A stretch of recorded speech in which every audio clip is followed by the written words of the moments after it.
Alrighty, welcome everybody to the latest episode of the Xbox 2 podcast. I believe this is episode 334.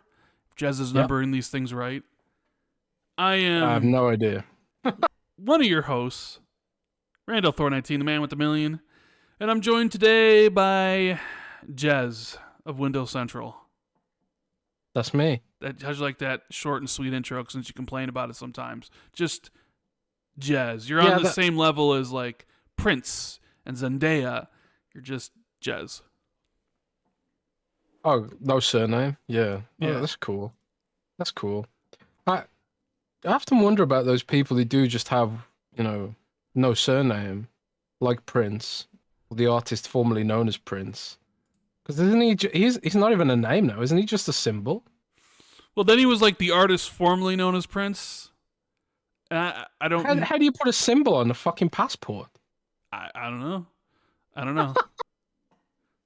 I'll just put Jez on the passport then. I don't know. Anyway, hello Rand. How are you? Did you have a nice week? Yeah. Back once again. Yeah. On the Xbox 2. It's been a decent week. Doing some gaming, some reading.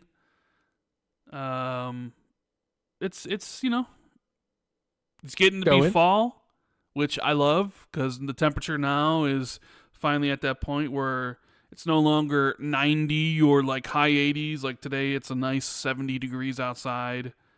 And with you were cooking some days we were doing the show. Yeah, it was a pretty hot summer. One. I mean, I'm looking at the forecast. It's supposed to be 80 degrees tomorrow, which 80 on October 5th. It's supposed, and then like even next Saturday it's supposed to be 81, which is seems to be a little bit higher than I would think. But 70s are good. I'm fine with that. I'm fine with any temperature. Like I could deal with 50s, no problem. Even the 40s, I could deal with nicely. But it's good to be out of the summer and enjoy the fall. If YouTube ever shuts down, you could get a job as a weatherman. Yeah, I think you can cast the weather pretty well. Yeah, well, you could do that. Most weather when. Yeah, I guess I could. You could do it. But what about your week? I know you've been busy playing and reviewing Diablo 4's Vessel of Hatred, which 4,000 words into a review in progress. Review in progress. I mean, the expansion to Diablo 4, which is a game you greatly enjoyed, one of your favorite franchises. Yes, it is. I mean, we'll talk about it in more depth in a minute, but it feels like I was an outlier. I looked at some of the other reviews, and they're super positive. I think it's like 85 on Metacritic now, something like that. 84, 86, something around there. And like, my review slanted quite negatively, so far. I mean, I didn't score it because so much of Diablo for me is the end game. And, it's not the true end game until the game's live, really. Especially since there's the Citadel activity requires a 4-player group. And I thought, well, there's no way I'll be able to do that in the preview build. So I thought, well, I'll wait to score it until I've actually experienced the full thing. But based on my experience with the leveling experience and the story, I had some mixed feelings about it. And we'll talk about that a little bit more in a bit. But I've also, I've been playing Silent Hill 2 this afternoon as well, because my code for that came in. Silent Hill 2 on PC, that is, since it's not on Xbox, as we all know. And this is a game, Rand, which I was pretty publicly, slandering Bloober Team pretty much, because I hated the medium. I absolutely hated that game. And Bloober Team has been a bit hit and miss for me. I really liked, I've enjoyed some of their games. I really like their cyberpunky kind of game that I can never remember the name of for some reason. That game was Observer. I don't know why I can never remember the name of that game. I think it's because it's got an underscore in it and some of the weird symbols, and my brain just doesn't retain that information for some reason.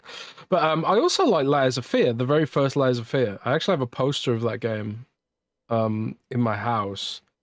But the medium was just fucking awful, man. I really hated that game. So I was like, man, Silent Hill 2 is one of my favorite games of all time. I don't really want Bloober to. When's the last time you played Silent Hill 2? I played it this year. actually. Okay, you played it this year. Because I haven't played Silent Hill 2 since it basically came out in 2001. So, I played it. I played Silent Hill 1 and 2 this year. Which is, I play I play Silent Hill 2 like weirdly maybe every few years. Just do a little quick nostalgia run. I don't know why, but that game is so nostalgic for me. It's up there with Final Fantasy 7. And I think a lot of people had very strong feelings about Bloober Team trying to do it, but what I've seen so far of it, I played for like a couple of hours this afternoon. It's pretty damn good, man. I have to say. So I'm gonna, and the review scores have been good. Obviously, I haven't got that far into it yet, but early impressions are very strong. how's it running on the PC?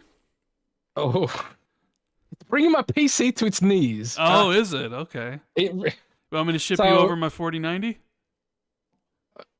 If you haven't finished using it as a doorstop. But yeah, it's bringing my PC to its knees. I've got a 4080 laptop, but it's like, laptop version of the 4080 is not as powerful as the desktop version, and also the Razer version of the 4080 throttles by default, I think, because otherwise the laptop will catch fire. So yeah, it's not smooth, I would say. I do get the occasional stutter, but it runs fairly well overall. But it looks amazing. It looks absolutely stunning. Unreal Engine 5, volumetric fog, and so sort of everything washed in that sort of Pacific, Pacific Northwest. I just sort of wonder, because I'm gonna play it. I haven't played the game since it first came out, right? And I love Silent Hill 2. I love Silent Hill 1. I don't remember, like, it had been 23 years. Like, I know why he's there, and I know how it ends, right? Like, you don't forget that. No. But I just wonder how much of the actual gameplay puzzle stuff I'll remember, considering I haven't played it in 23 years. Probably not a lot. Well, I will say this. They've already in the first like couple of hours, they've changed up a fair bit. There's obviously nostalgic beats. There's a lot that's the same, where it's like, oh god, I remember that. That's horrifying. But there's also a lot of new little bits and pieces and new little notes and dialogue snippets, and a lot of the interior buildings, you can actually go in them now and explore them. And, there might be health drinks in there or whatever else, or lore items to find, even if they're not really important to the, the progression of the story. So there's a lot new there. So even as someone who, I know Silent Hill 2, well, I know Silent Hill 1 like the back of my hand. I know Silent Hill 2 not as well, but already I was kind of like, oh wow, there's actually quite a lot of interesting stuff here. The town feels a lot more fully fleshed out, the waterfront. Okay. But man, it's I'm happy for Bloober Team, because obviously, like I say, some people had a lot of reservations about this. Silent Hill being beloved like it is, and Bloober Team being a bit hit and miss like they are. But it does feel like the studio's, really risen to the challenge here. So early impressions are really good of that game. But it's I suppose a little bit disappointing for Xbox peeps who don't have a PC to play on, because that's going to be exclusive to PlayStation for at least a year. But there is some hope there, though, because one of the things Phil Spencer posted this week on Threads, he's become active on Threads recently. I think I see a lot of people from all over different companies just moving to Threads these days, myself included. But Phil posted a picture on Threads of him attending Konami and having meetings there. So hopefully that's them trying to get Silent Hill 2 on Xbox for people who don't have a PC. We'll see what happens. Right. But that's pretty much... Oh, and also I played a bit of Pixel Remasters as well on Xbox 2 Ultimate. That's right. This week. We did a Patreon exclusive show that we did a Patreon you can go get and listen to right now or after. Yeah. I think on we even got Patreon. a guest locked in for what, the 15th right now. Yes, we do. So Yes. because are you busy next week on Tuesday? Is that I why? am. I am not. I'm going to a studio visit on next Oh, week. okay. So I'll have some, Can you tell us exclusive what stuff. studio you're going to I visit? don't think I can yet, Hmm. but I should have some exclusive bits and pieces for Patreon and also for the main show next week. Also, I Based on believe that. aren't we giving away a copy of Diablo 4 Vessel Hatred on the Yes. Discord? So I got a notification about too many Yes. people joining on my phone. It woke me up today. Yeah. So yeah, we're giving away a copy of Vessel of Hatred on the Discord. You go to discord.gg/xb2 and then find it in the giveaways channel. The giveaway will wrap up before launch, so you can go and preload it. But yeah, that's an Xbox code. It doesn't include the base game though, so if you don't have the base game, you have to buy the base game or get it. You can also get it on Game Pass. It's on Game Pass, right? I think Diablo Yes. 4. It was actually the first So Activision game to be on Game Pass. yeah, that's right. So yeah, so yeah, that's up on Discord. Yeah, and it did trigger a spam warning on Discord. Sure Discord was did. like, "Oh my god, you're getting Too raided many by people. bots. Yeah, too many people. Too many people." And it's like, no, they're not bots. Not this time. So other than that, I mean, let's just do some housekeeping, start the show, have a good time. And hopefully everybody out there can do us a big favor and hit the like button. Share this out to let everybody know that the Xbox 2 podcast is indeed live this Friday on October 4th. And subscribe to the channel if you haven't. And if you want to support us even more, you can join patreon.com/XB2 to get access to the question and answer thread, which is up now. So if you got something you want to say, we'll answer it at the end of the show like we always do. There's the Xbox MVP shout-out tier. There's the access to the exclusive Patreon shows that we do. So, bunch of stuff there. We appreciate anybody You can also who does sign up and all the people who are currently signed up. you can also go and buy if you don't want to subscribe, but you just want to get a question in. You can obviously super chat Rand, but you can also buy access to the question Q and A thread on Patreon as well. If you just want to do a one-off. Yeah.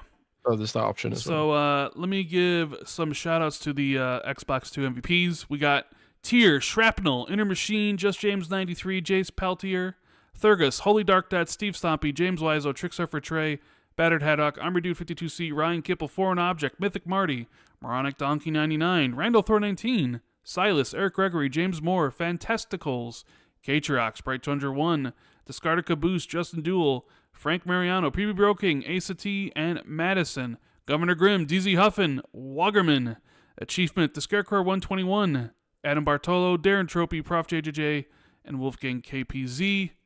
Thank you guys so much for your continued support. It's greatly appreciated. And hey, if you ever want to looking to buy something from Manscaped, you can always go manscaped.com, use code XB2 to get 20% off. Shipping, or no, 20% off everything and free shipping, I think, worldwide. That's correct. So, yeah. I don't know. What do you want to talk about first, Jez?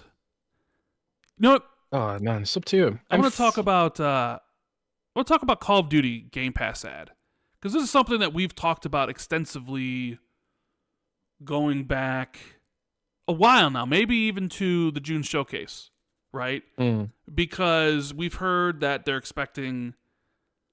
I mean, we've heard like articles from Tom Moore and stuff like that they're, lots resting on what Call of Duty is going to do and how many people are going to actually bring it into Game Pass. And there was that whole thing about a debate about, are they even going to put Call of Duty in the Game Pass, even though that was the one thing they were telling regulators across the world that they were going to do, because it would bring the game cheaper to a lot more people in a lot more different places. So it sort of seemed like one of those things where, like, you told regulators you're going to do it, so aren't you going to do it? Well, they are. Obviously, it's in Game Pass. But the question was, okay, so you would have the trailers on the Xbox channel that would mention Game Pass, but there weren't any like the Activision ones, or even the ones that you would see on Twitch or whatever, they didn't really even mention Game Pass. So people are wondering, hey, how are you actually going to grow if nobody knows that it's on Game Pass? Well, this week I think they've released 2 trailers. One bringing back Peter Stormare as in a live action trailer as a character he used to play in the Black Ops commercials, right? Kind of giving that nostalgic feeling for people. But then they also dropped one that like starts off with Xbox Game Pass, mentions it whole throughout the ad, and it looks like they're finally starting to market that the game, at least outside of the Xbox like showcase and their own channels, it seems like they're starting to go wide with the game because, well, the game's going to be available at the end of this month, so now's the time to market it. And it does seem like they're able to tell people in the commercials that, hey, it's on Game Pass. So, because we had speculated that maybe they couldn't for whatever reason. Yeah, there was a lot of speculation that maybe they were precluded from marketing it as part of the deal or something like that. But there was no real indication that was the case. But lo and behold, the marketing has ramped up now, and I've heard that there's a lot more marketing. I mean, as they should, because if you're not going to market this, then I don't know what you're doing. You need to fire your marketing team. You know what I mean? Like, because people are always like, I mean, we had the whole, there was the whole discussion about Hellblade 2's marketing, remember?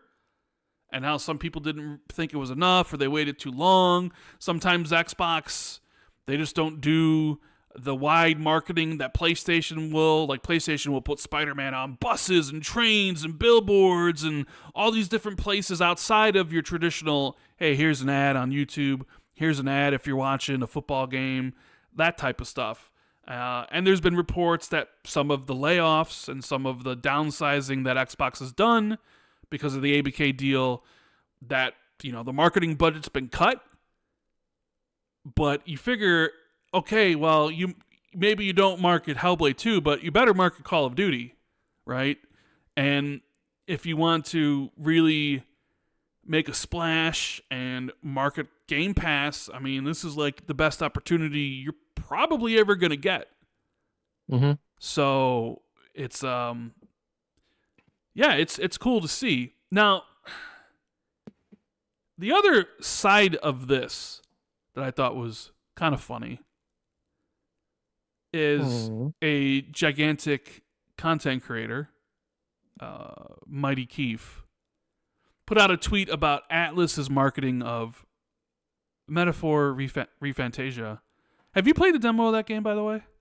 Have you tried it out? I haven't. Yet? I have not, but I've got a bunch of colleagues that are playing it. Yeah, like playing it for a review. I would imagine, because it sounds like the game's like super long.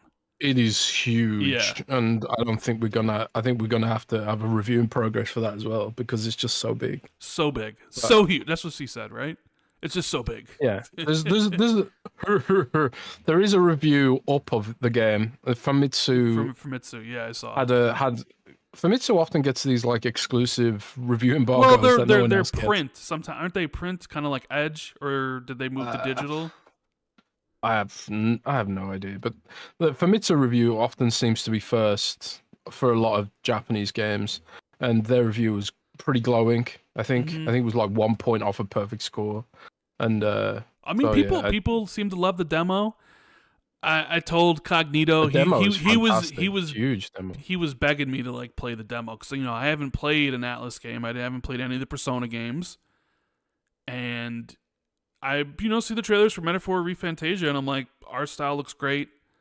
And there's a part of me, like I think we talked about before, where there was a time I was really big into turn-based RPGs or JRPGs. So I had a thought. It's like maybe I play Metaphor ReFantasia, or should I not play that and actually start with Persona 5 or Persona 3?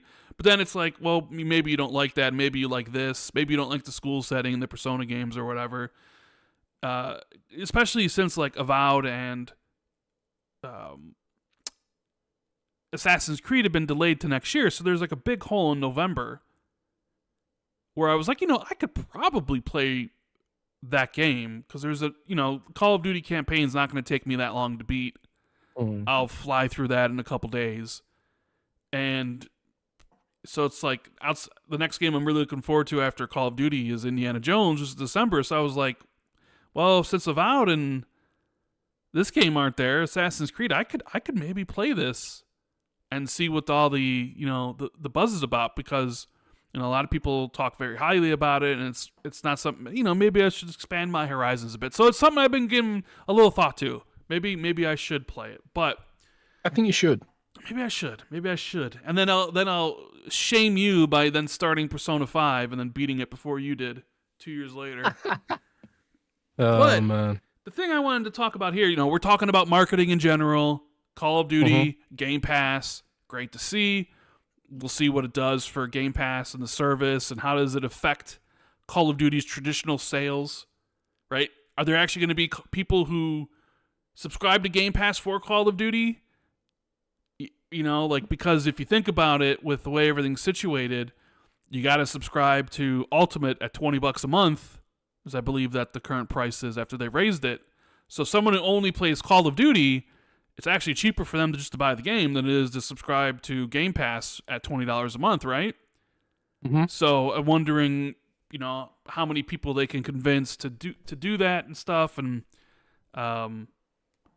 but he was talking about, he seemed to be upset that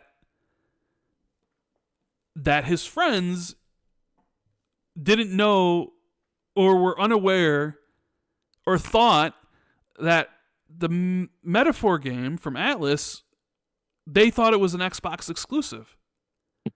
And he was upset about that, and he posted a tweet about it.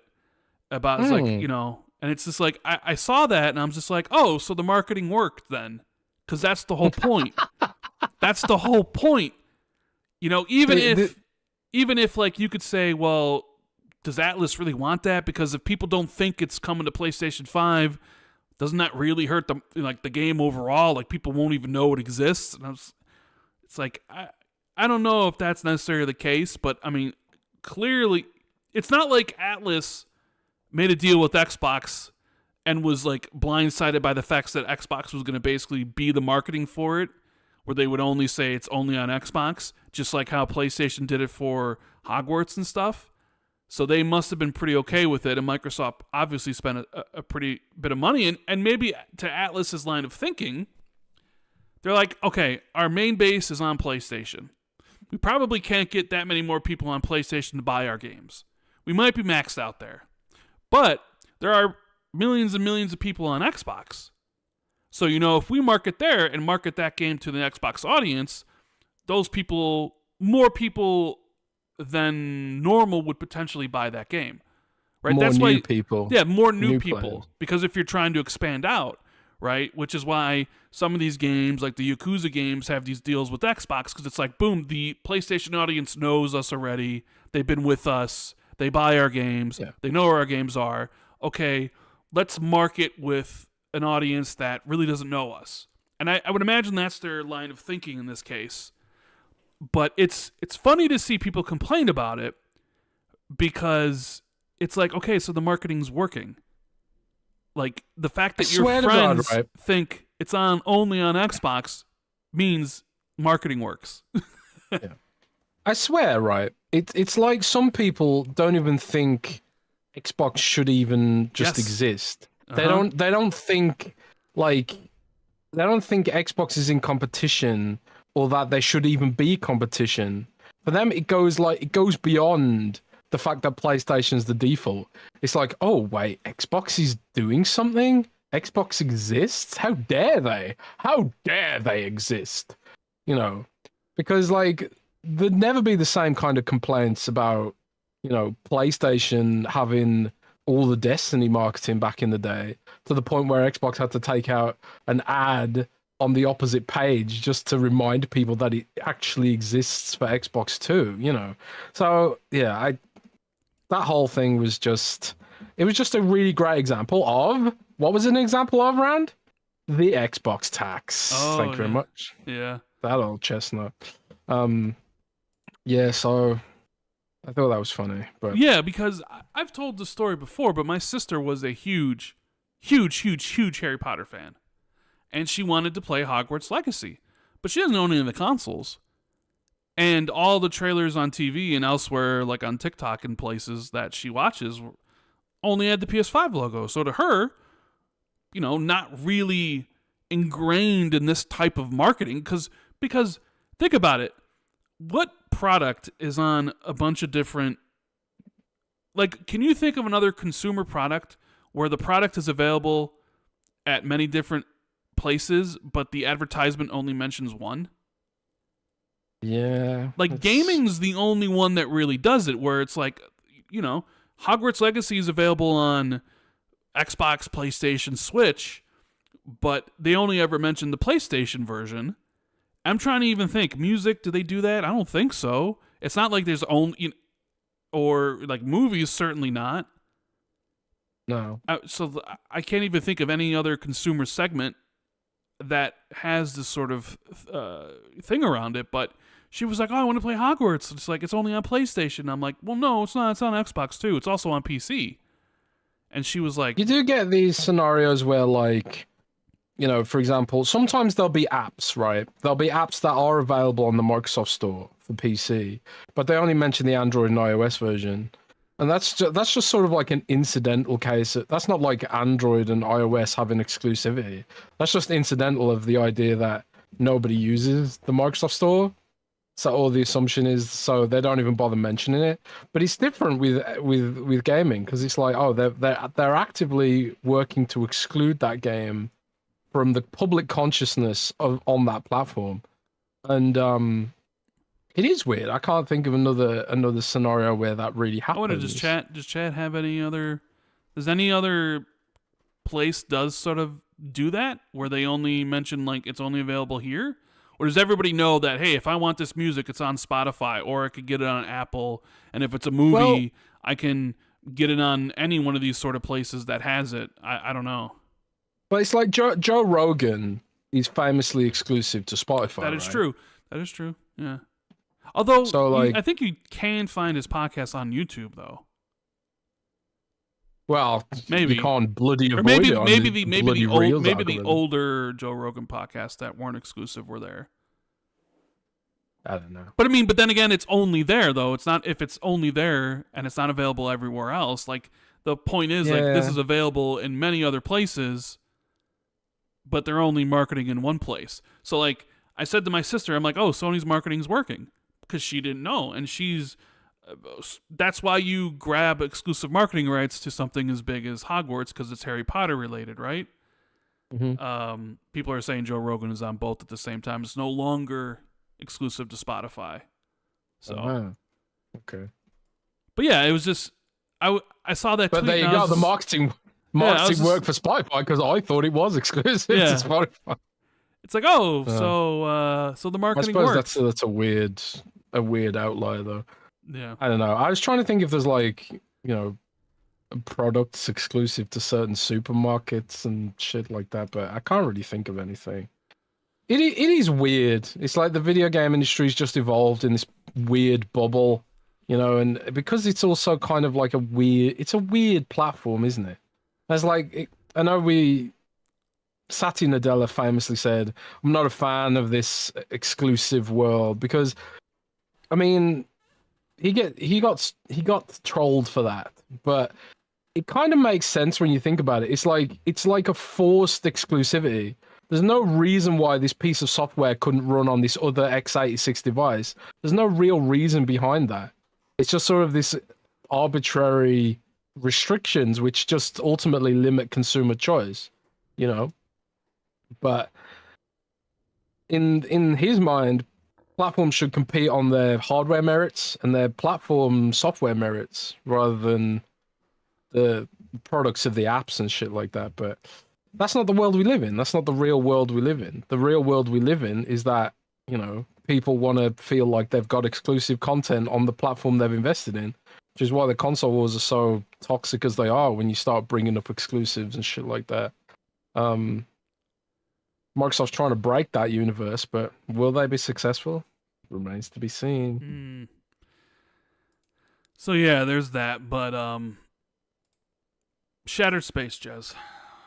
Shattered Space. Shattered Space. Shattered Now Space. I'm really interested to hear your thoughts on this because I haven't told you what I think about this. No, you haven't, and I haven't played it yet because I was on Diablo and other secret projects. Yep, That's kind of like I've got a total blind spot. I've been trying to avoid it because I want to go in without spoilers. Mm-hmm. But well, the footage that's playing is from the very beginning of the campaign of the mission. So got some footage for everybody. All right, so Shattered Space. A lot of negativity surrounding this. The reviews are not kind. I think it's sitting at like a 55 on Metacritic, which is yikes, right? It is yikes. So I think it's Bethesda's lowest ever score. Well, even lower than the original like Fallout 76 when that came out. I think that was in the 40s, wasn't it? I don't think so. I think it was 60s. I don't know. Fallout 76. I want to say that stuff was. I want to. That had like the red,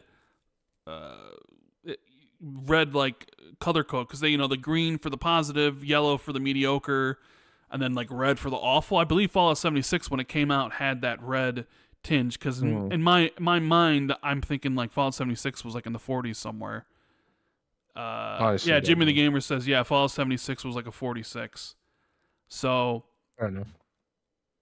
Shattered Space. Now, I haven't played Starfield in a year, right? I put 100 hours into it when I was doing the review, and I think I gave it a 9 because I really like the main missions, and it had been a while since I played a Bethesda game, and I play Bethesda games different than a lot of people.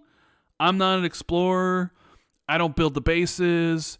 I'm really just there for the story and the dialogue and all that sort of stuff. And the sci-fi nature of the game really spoke to me, and I like what they did. Not every one of the faction quests were great, but a lot of them, like the Ryujin and the UC one and the Crimson Fleet one I thought were really great, and I really had a great time with the main mission. Like, I was always engaged. I was really interested in the mystery. I liked the characters and all that stuff, and I thought the dialogue was good. I mean, okay, so we come here. I load the game up, and there's made a lot of changes. I haven't played in a year, so you can play the game at 60 frames on the console now. You can play it at 40 if you have a VR TV, because you can lock it at 40 and it gives you still the full visuals. There's like all these different settings. You can make the enemy damage to you lower or higher, or the damage output you do lower or higher, or the carrying capacity. Like, everything about the game you can change within the menus, and if you make it harder, the experience goes up. If you make it, easier outside of like damage, your experience goes down. So there's a lot of that stuff. So I jump into the game, and I'm playing it because you get put on the space station right away, and immediately you're in 0G, which there wasn't a lot of 0G missions in the game. So that first area you're in, not enough at least. Yeah, like you're in 0G, something's going on. It's a little dark. The vibes are kind of horror-y, and I'm like looking around. I'm like, okay, I kind of dig this. Horror-y. It's horror-y, right? Horror-y. But then I start to forget. I was sitting there because I haven't played the game in a year, and I'm like, how do I switch guns? I'm like pressing all the buttons, trying to figure out what button switches guns. I was like, how do I use my Starborn powers? I was like, because I haven't played in a year, and this is why I always hate going back to games for so long, because I forget how the controls and stuff, and I'm like, all right, well, I'll figure it out. I figured out. I was like, okay, it's like, how do I jump? I got a jetpack. I know I can boost. What's going on here? What button is it? And eventually I looked at controls when I wasn't recording, and I was like, oh, okay, yeah, the powers is left bumper, right bumper. I really wished you were able to use more than one power at a time, or have more than one power equipped at a time.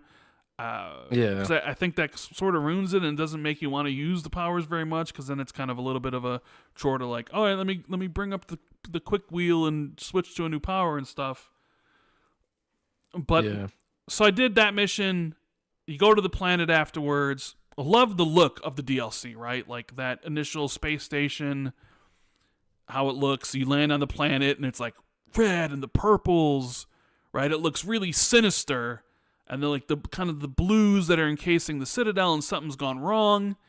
And obviously, like, you're here to, they think you're here to help, or that the Great Serpent has sent you here to help them. And you can kind of be a smart ass, or you can kind of play it straight, whichever way you want to do it.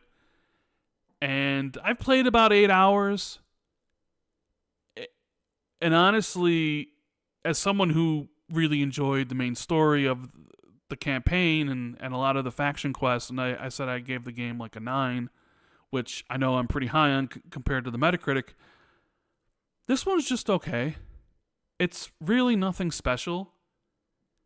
And part of the reason for that is the way I play this game. Like I mentioned, I'm playing it for the story and the mystery, like I did the main stuff, and I don't find the mystery very interesting in the main story in this.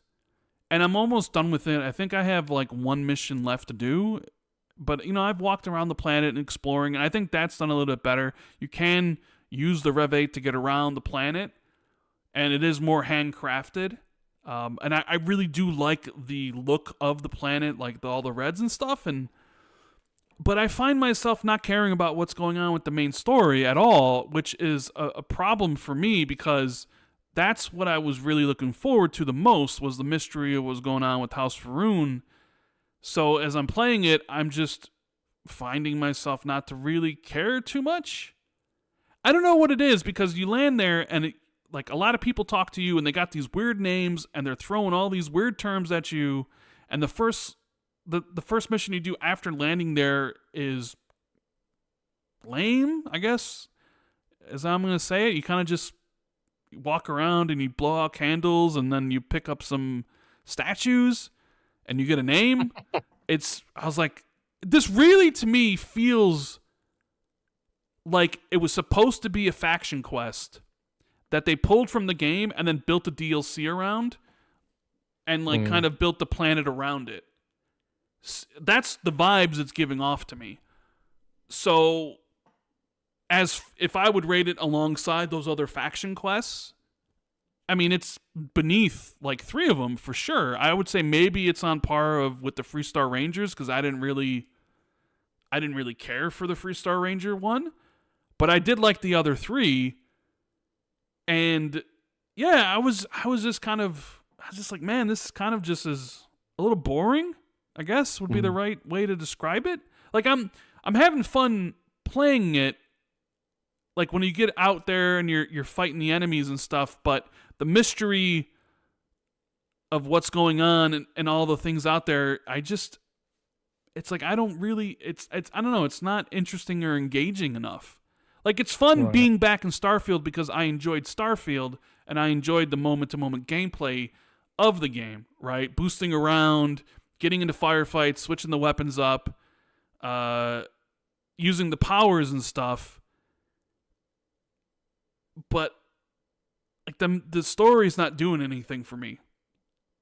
So it's kind of like, I'd maybe give it a 7 or maybe a 6.5 at this point. I know I got a mission left, but yeah, it's just kind of just there. It's kind of what I would classify as like your old school DLC, where it just exists, right? Compared to transformative expansions like Phantom Liberty or something along the lines of Shadows of the Erdtree, which does a lot and it's chunky and there's a lot of big changes that it does, where this just kind of seems, all right, this is just more of this.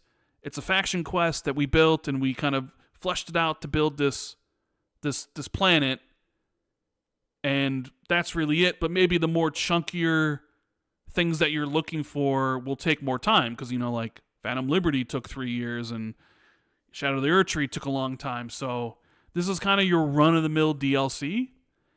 So I feel I've seen a lot of people compare it to Far Harbor from Fallout 4, because Fallout 4 Far Harbor was like, people really like that, and they look back on it fondly as like more of a transformative kind of DLC, because a lot of people were disappointed about certain aspects of Fallout 4 when it came out, and it feels like Far Harbor, at least to some degree, Bethesda reacted to some of that feedback when they built Far Harbor, which was like to make some of your decisions matter more and all that kind of stuff, right?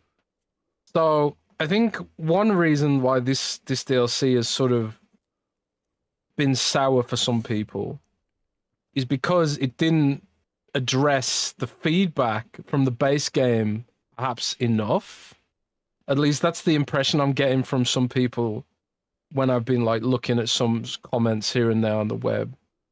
Do you think that's accurate? Do you think it doesn't go far enough to address the things people didn't like about the base game? I mean, it's hard to say because I'm not every person, and what I wanted from a Bethesda game isn't what, Paul Tassi wants, or what Gene Park wants, or what Cold Eastwood wants, or what you would want, right? Like I have or like Mr. Matty Plays or whatever. So I don't know what other people wanted from it because I didn't really read any of the reviews. I'm just saying like how I approached it and like what I wanted out of Starfield the game originally. But why do you think there's such a big backlash to it? Because there does feel like there's a really big backlash. Because I think like the way you're describing it is, it's okay, it's okay, average, but it's I mean, meh, but it's like it feels like people are like they're not saying it's average, they're saying it's terrible. Yeah, I don't know. Are they saying it's terrible because it's average, or is it genuinely terrible? I wouldn't say it's generally terrible. I mean, I guess me saying that the main story is sort of not interesting. That's like not good, but it is also short. Calling a game boring is probably the worst indictment you can give a game. I mean, one of the criticisms I had of Vessel of Hatred was the story beats were so good, I just wanted more of them. Well, Joaquin says it's because it's in vogue to hate Xbox, but if that was the case, wouldn't the Diablo DLC get a lot of hate too, since Diablo's Xbox now? Yeah, and also Blizzard's also, Jason Schreier just launched a book basically torching Blizzard as well. I would say it's pretty in vogue to hate Blizzard too, and by extension Xbox. So I think there are some unique emotions, not necessarily tied to Bethesda Xbox, but just Bethesda in general. I think people really yearn for Bethesda, the Bethesda of yore, which delivered these sort of landmark experiences generation after generation. I mean, I remember being weirdly disappointed about Fallout 4 and just being like, I don't like the voice protagonist. I don't like the fact none of my choices matter.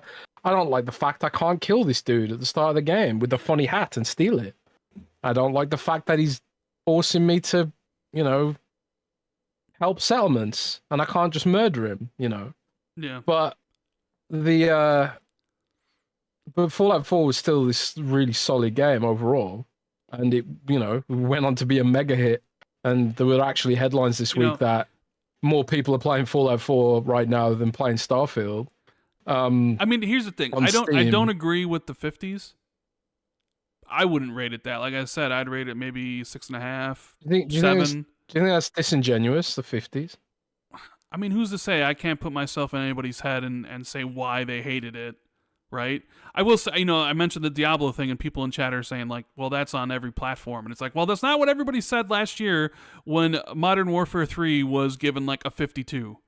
Because everyone then was like, oh, the Xbox tax has hit Call of Duty, but that was still multi-platform. So people got to make up their minds. Was Modern Warfare 3 rated bad because of Xbox, or because it was kind of like the worst Call of Duty game in a while? And does that not affect Diablo? Is because it isn't an Activision game? You kind of pick and choose which ones you kind of want to, say that. I think Bethesda does pay a tax. I think Bethesda pays a tax because expectations on them are pretty high, and for Bethesda to deliver something average is not what a lot of nostalgic Morrowind, Oblivion, Skyrim Fallout 4 players want to see. And I think there is an element of, oh God, this means Elder Scrolls 6 is going to be bad. Because if they can't deliver here, what makes you think they're going to be able to deliver an Elder Scrolls 6, you know? What I think there is an element of backlash in some of the more negative things, and maybe a hope that Bethesda will listen that average isn't good enough. You know, like we're going to talk about Ubisoft some more in a minute, but Yves Guillermo, Yves, I don't know how to say his name. I'm really sorry, but the dude who runs Ubisoft said something like gamers don't want to accept average, and he's right, you know. And I think when games are $70 now, and I'm not saying the DLC is $70, but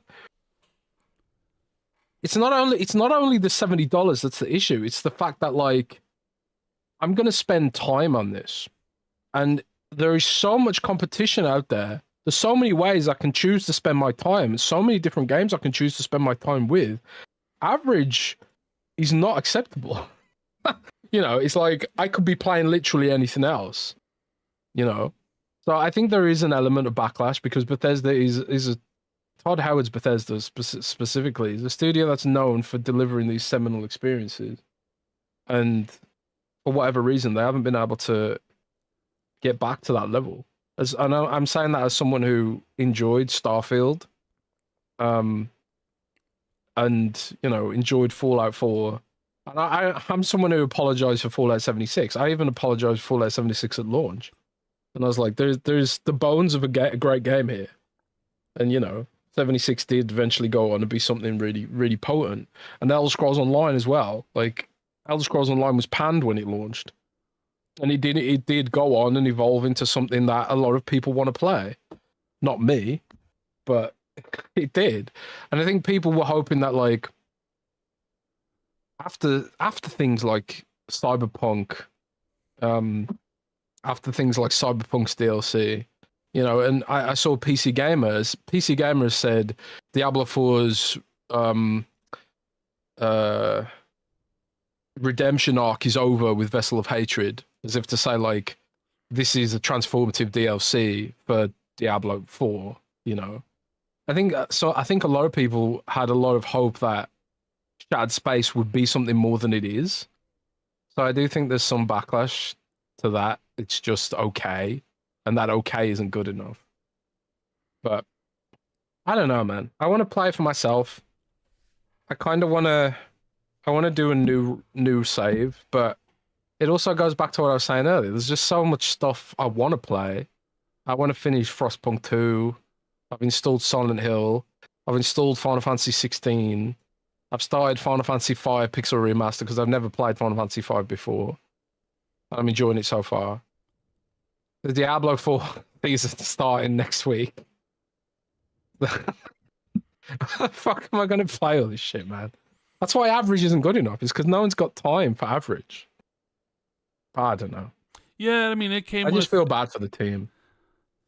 You know, a lot of people also got it for free because not for free. I mean, you paid for it with your $100 version of Starfield's the premium one, or you paid for the Game Pass upgrade. You got the expansion. Mm. You know, obviously your mileage is going to vary. Not even, you know, there's not a lot of you know, it's not like everybody's going to feel the same. Some people will really like it. Some people will think, you know, say it's good. Some people will say it's just okay, and others will be like, I hate it. My thing was, I'm not really engaged with the main story. It feels like a faction quest, but it feels like a lower rung of the faction quest, like where I don't really care what's going on. Where the other faction quests I did, I was really engaged.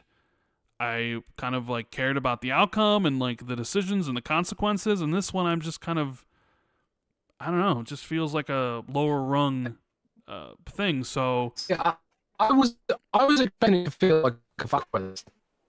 I think there was a lot of hype going into House of Ruin because. Hey, you're breaking up.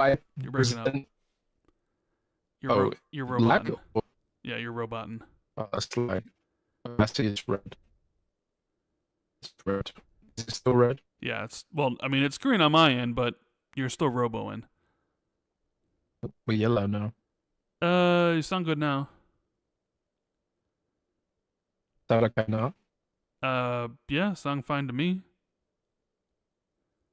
Yeah, my internet's a bit messed up at the moment. But what was I saying now? I can't remember. I don't remember I don't either. know. Lost my train of thought. But I think like one of the I don't know. I mean, there could Lost my be. train of thought. It's like if you own it, it's obvious. I think it's worth going through to see if you would enjoy it, right? Like I do like the planet. Like it looks cool, and getting around and exploring it'd probably be a lot of fun for people. But I don't really care about any of that. So Mm. Tom Henderson says That's what I was saying. you need a British Northerner with better internet. I'm like, yeah, I guess I do. Replacing Jez with Tom Henderson incoming. So he can tell us My about. internet's terrible now. So he can tell us. I used to have a gigabyte down. Now I've got 100 down. So Tom could It's tell us terrible. about all the inner workings of Ubisoft and who's going to buy who and what games are going to get canceled and approved and all those sort of things. And maybe tell us about Sony's plans of hardware, since he apparently is someone there who basically tells him everything about Sony's hardware plans. So like, Sony must hate Tom. But I did remember what I was going to say now, and I was kind of expecting it to be a sort of faction quest level experience. But I think like House Varun had a lot of intrigue going in because there was that embassy quest which made them seem super mysterious. Yep. And I've seen some people say like, oh, they're actually not mysterious at all when it comes down to it. But I don't know. I'll play for myself eventually, and if there's ever 5 minutes. The thing is, so it's something. not it's maybe part of it is also it's short. You can go through the main quest really fast, Even faster than some of the other faction missions. I would say they're maybe about the same length. Really, like each mission you do for the faction quest is like its own achievement, and then it's kind of over. Like I think I have like one mission left, but yeah, there's other side quests you can do. I've done a couple other side quests. So I think I have like 8 hours in it, but if you really just wanted to see the story, you'd probably be done in 4 or 5 hours. If you just wanted to do the main quest. And I will say this, like I picked up all the new weapons that I saw. Like there was a new pistol, a Varun pistol, a Varun like grenade launcher thing that shoots out electricity, and a Varun like a machine gun that's basically like a chain gun. And they sucked.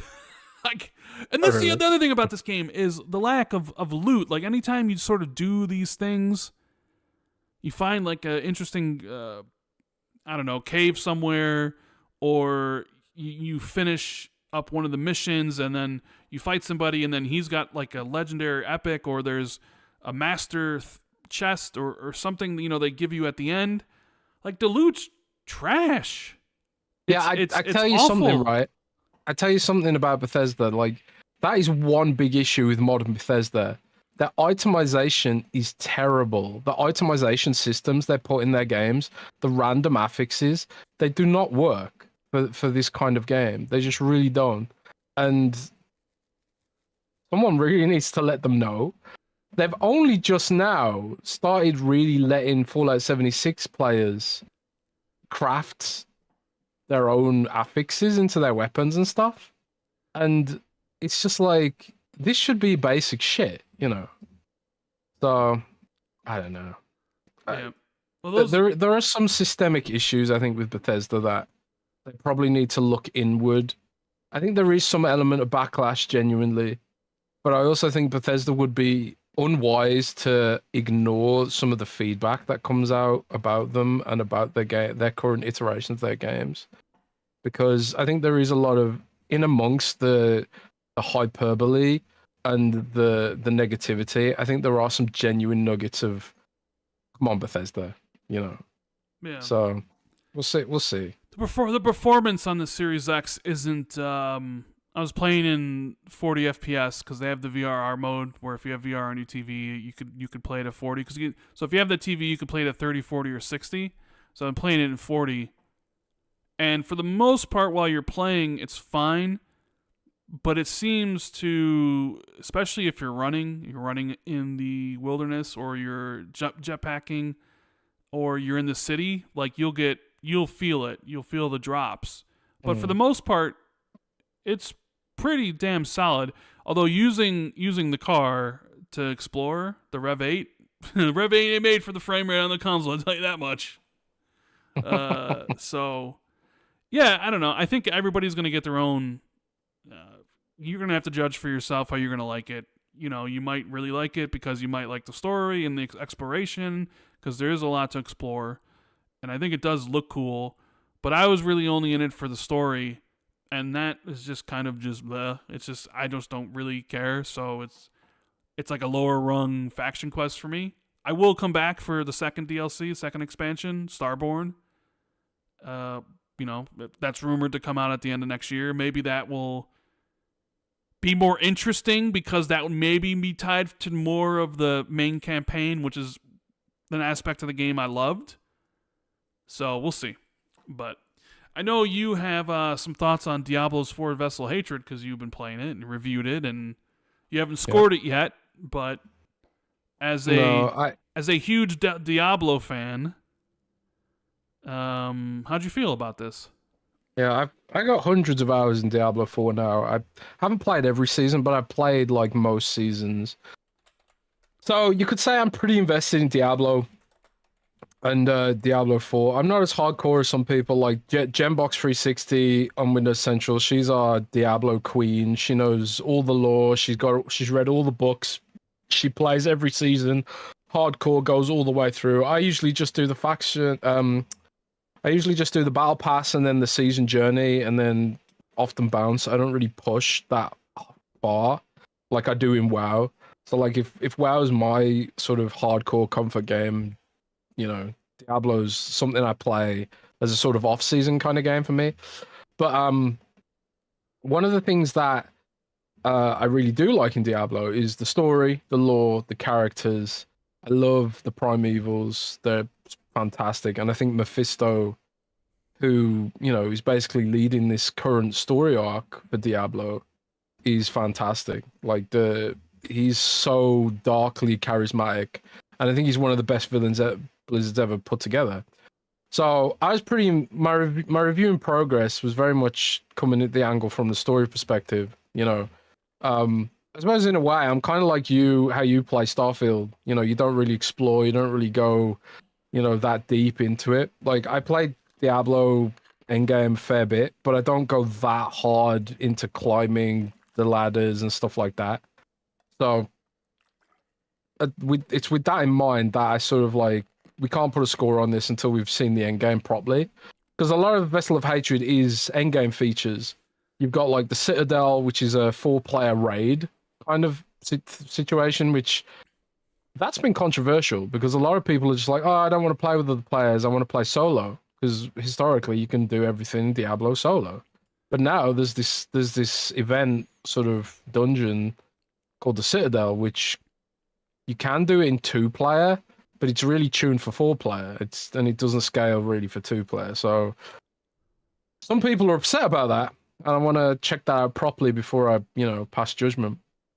There's also like a new time trial dungeon, which I did try, which is pretty fun. And there's also a new Spiritborn class, which is spectacularly fun.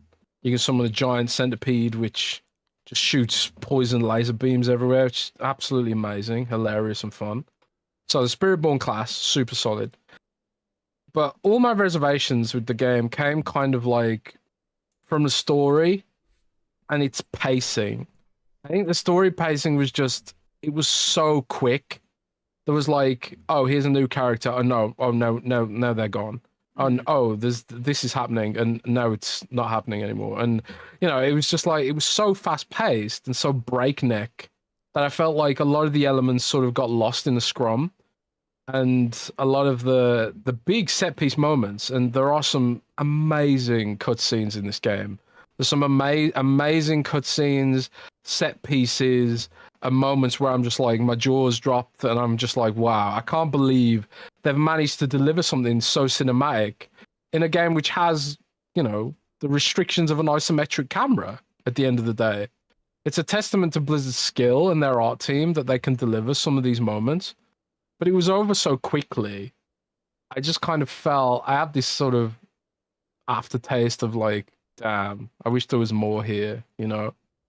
But Diablo is a game that hinges on its end game, and you know, this is sort of like, I think they're going for sort of episodic kind of format here, where it's like, okay, tune in next time to find out what happens next, and also give us another $40.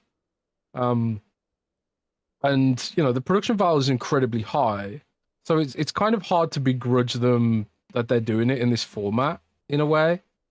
But at the same time, it's like, bros, you're selling like skins for $25, you know. But I don't know. So I did have this kind of mixed feeling about it. It was just like, but it's also a testament to the game's quality, because I did want more from it. I was really loving it, and it was just over really quickly. So that's kind of why I sort of had that feeling about it. But I was an outlier, you know, looking at some of the reviews of it. Most reviewers seem super happy with it, and yeah,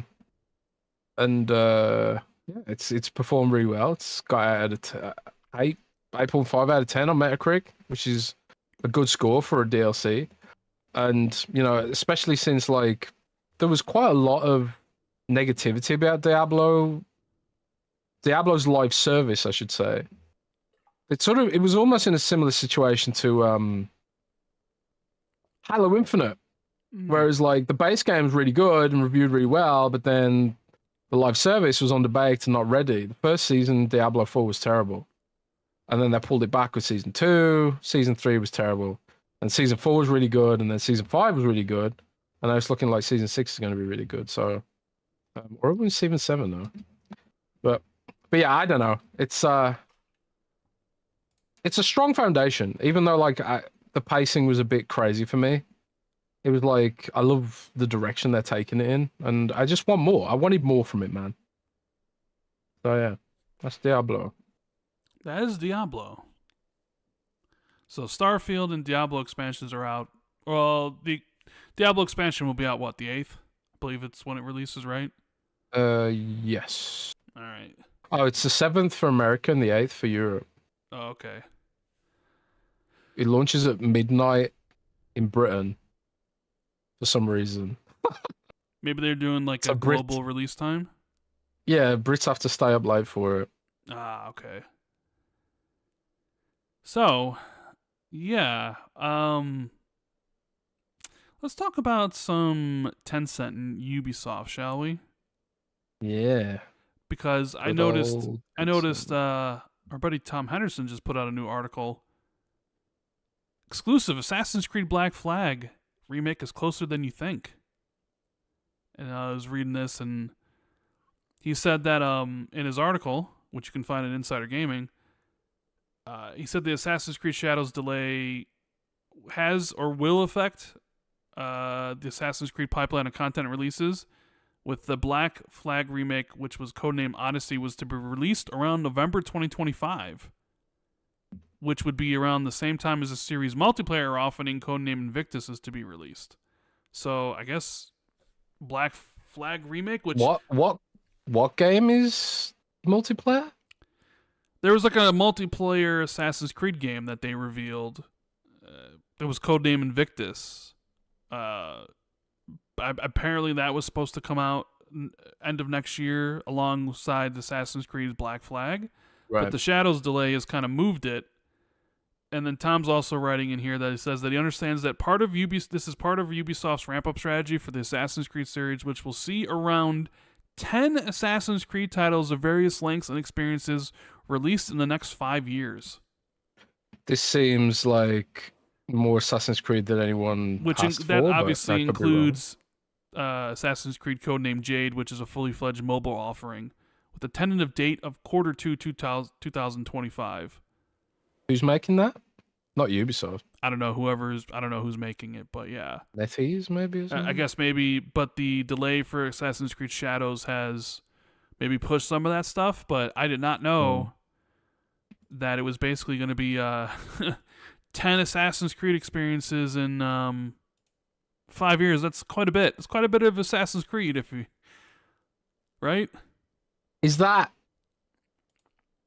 doesn't strike me as completely sound strategy, but maybe I'm wrong. Do people love Assassin's Creed that much that they'll play that many I don't different know. I versions of the mean, game? they clearly worked when It's they such were a short space. good when they were releasing them every single year in the 360 gen, right? Assassin's Mm. Creed 1 and then 2 and then Brotherhood and then Revelations and then Assassin's Creed 3. It wasn't really until Unity came out and nobody liked it, then all of a sudden people maybe were tired of the formula and they wanted something different, so they switched it up. And then Valhalla, the most recent one, was I think their most successful one ever. So maybe I've people, heard good things about that Valhalla. I've just but never gotten around there to was the playing it myself. multiplayer aspect of it, right? Which they Valhalla removed. multiplayer? Well, yes, Assassin's Creed had multiplayer in 2 and Brotherhood and in 3, I want to say. I think Unity only had co-op, but they had straight up multiplayer, which maybe they're obviously they're thinking of doing that as its own separate release. But that does seem like a lot of Assassin's Creed games in a short amount of time. But the big news that kind of came out today, because we had been, this is kind of like a thing people, an ongoing thing for weeks now, is the trouble at Ubisoft, right? It is their stock price hit the floor. It's like their lowest has been in 12 years. And Star Wars Outlaws kind of underperformed, only sold 1 million copies in a month. And Assassin's Creed got delayed. And we'd always kind of speculated that I felt that how this ends up was somebody buys them, like Tencent. Like Tencent seemed like the most logical suitor because they're already invested in the company. They're invested in the Gamal family. And then it came out today, Bloomberg put it out that Tencent and the Gamal family are considering buying Ubisoft and then taking it private. And what do you know? The stock price certainly jumped 30% on that news.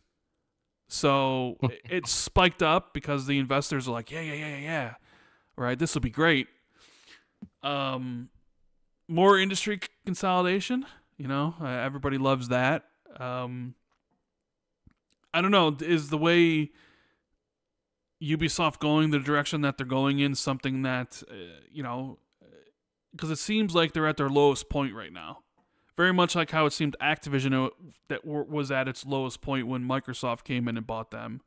Or maybe even Bethesda, because they bought them soon after the Fallout 76 disaster.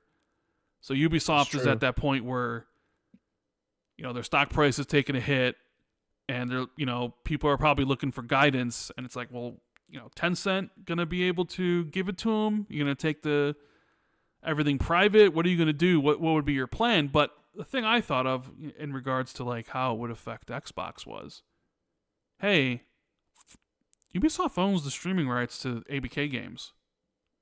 They sure do. And would Tencent be like, Tencent's the biggest publisher in the world, at least according to revenue. I mean, they make more money than Sony. Would that be something the regulators would have to look at? Would that be something Microsoft's own contracts with Ubisoft would that null and void that deal if they were purchased by somebody like Tencent? Right? Like, would regulate it if Tencent got a hold of ABK's cloud stuff? Would the European Union and the CMA, would they look at that and be like, I don't know, that's too much? Would Ubisoft have to divest themselves of it before they go through any of this stuff?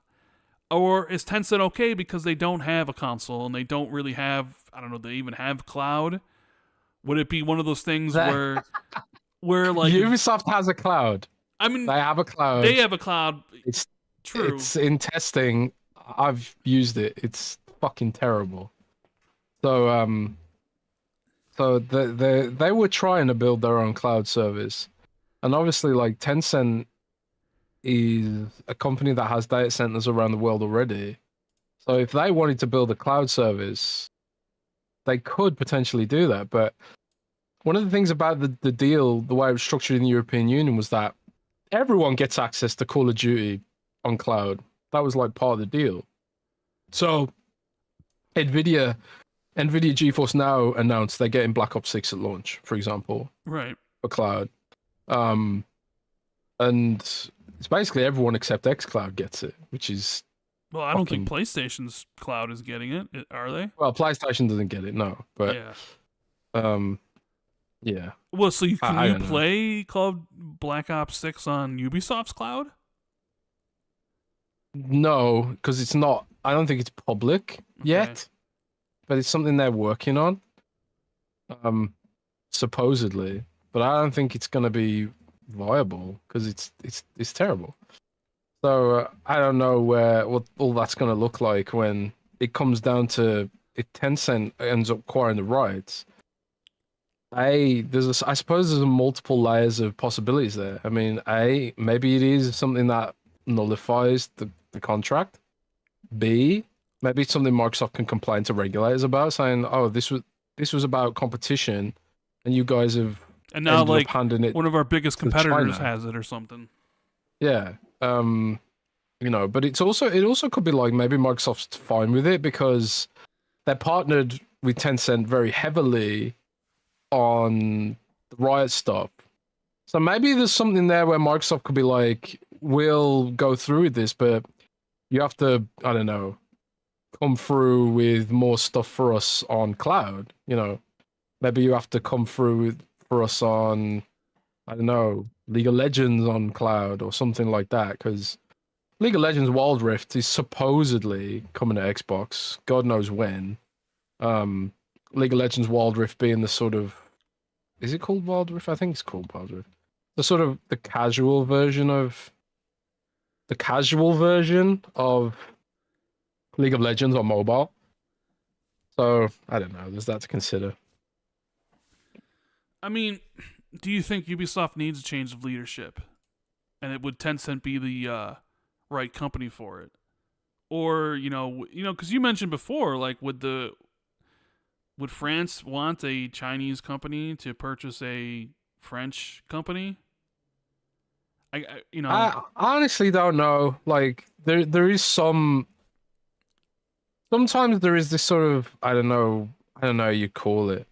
I don't want to say it's like a moral panic, but there is this sort of like sometimes in the EU you do get companies being like, oh, China bad all the time. So it becomes this sort of contentious sort of thing if a Chinese company tries to buy someone. I remember in Germany recently, not recently, but maybe a few years ago, there was this big political thing here because China wanted to buy one of Germany's ports, I think, or a Chinese company wanted to buy one of Germany's ports, and I think there was this big drama about it because it's like a port is a strategic asset for a country at the end of the day. And it was like, should we let China do this? Blah blah blah blah blah. And obviously, there's all the stuff with Taiwan and the political drama there. It's so I don't know, man. There's bound to be some political aspects to an acquisition like this, and France's current administration is quite protectionist, I think, to some degree. So I don't know. It could go any number of ways, I think. But it'd be interesting to see how Microsoft responds. That's because the cloud rights are it's a whole fucking thing, man. Like it's ridiculous that I can't get Diablo on Xbox Cloud Gaming. Can't play Diablo 4, a game Microsoft owns, on Microsoft's cloud that I pay for because the fucking British government said so. Oh well, British regulator.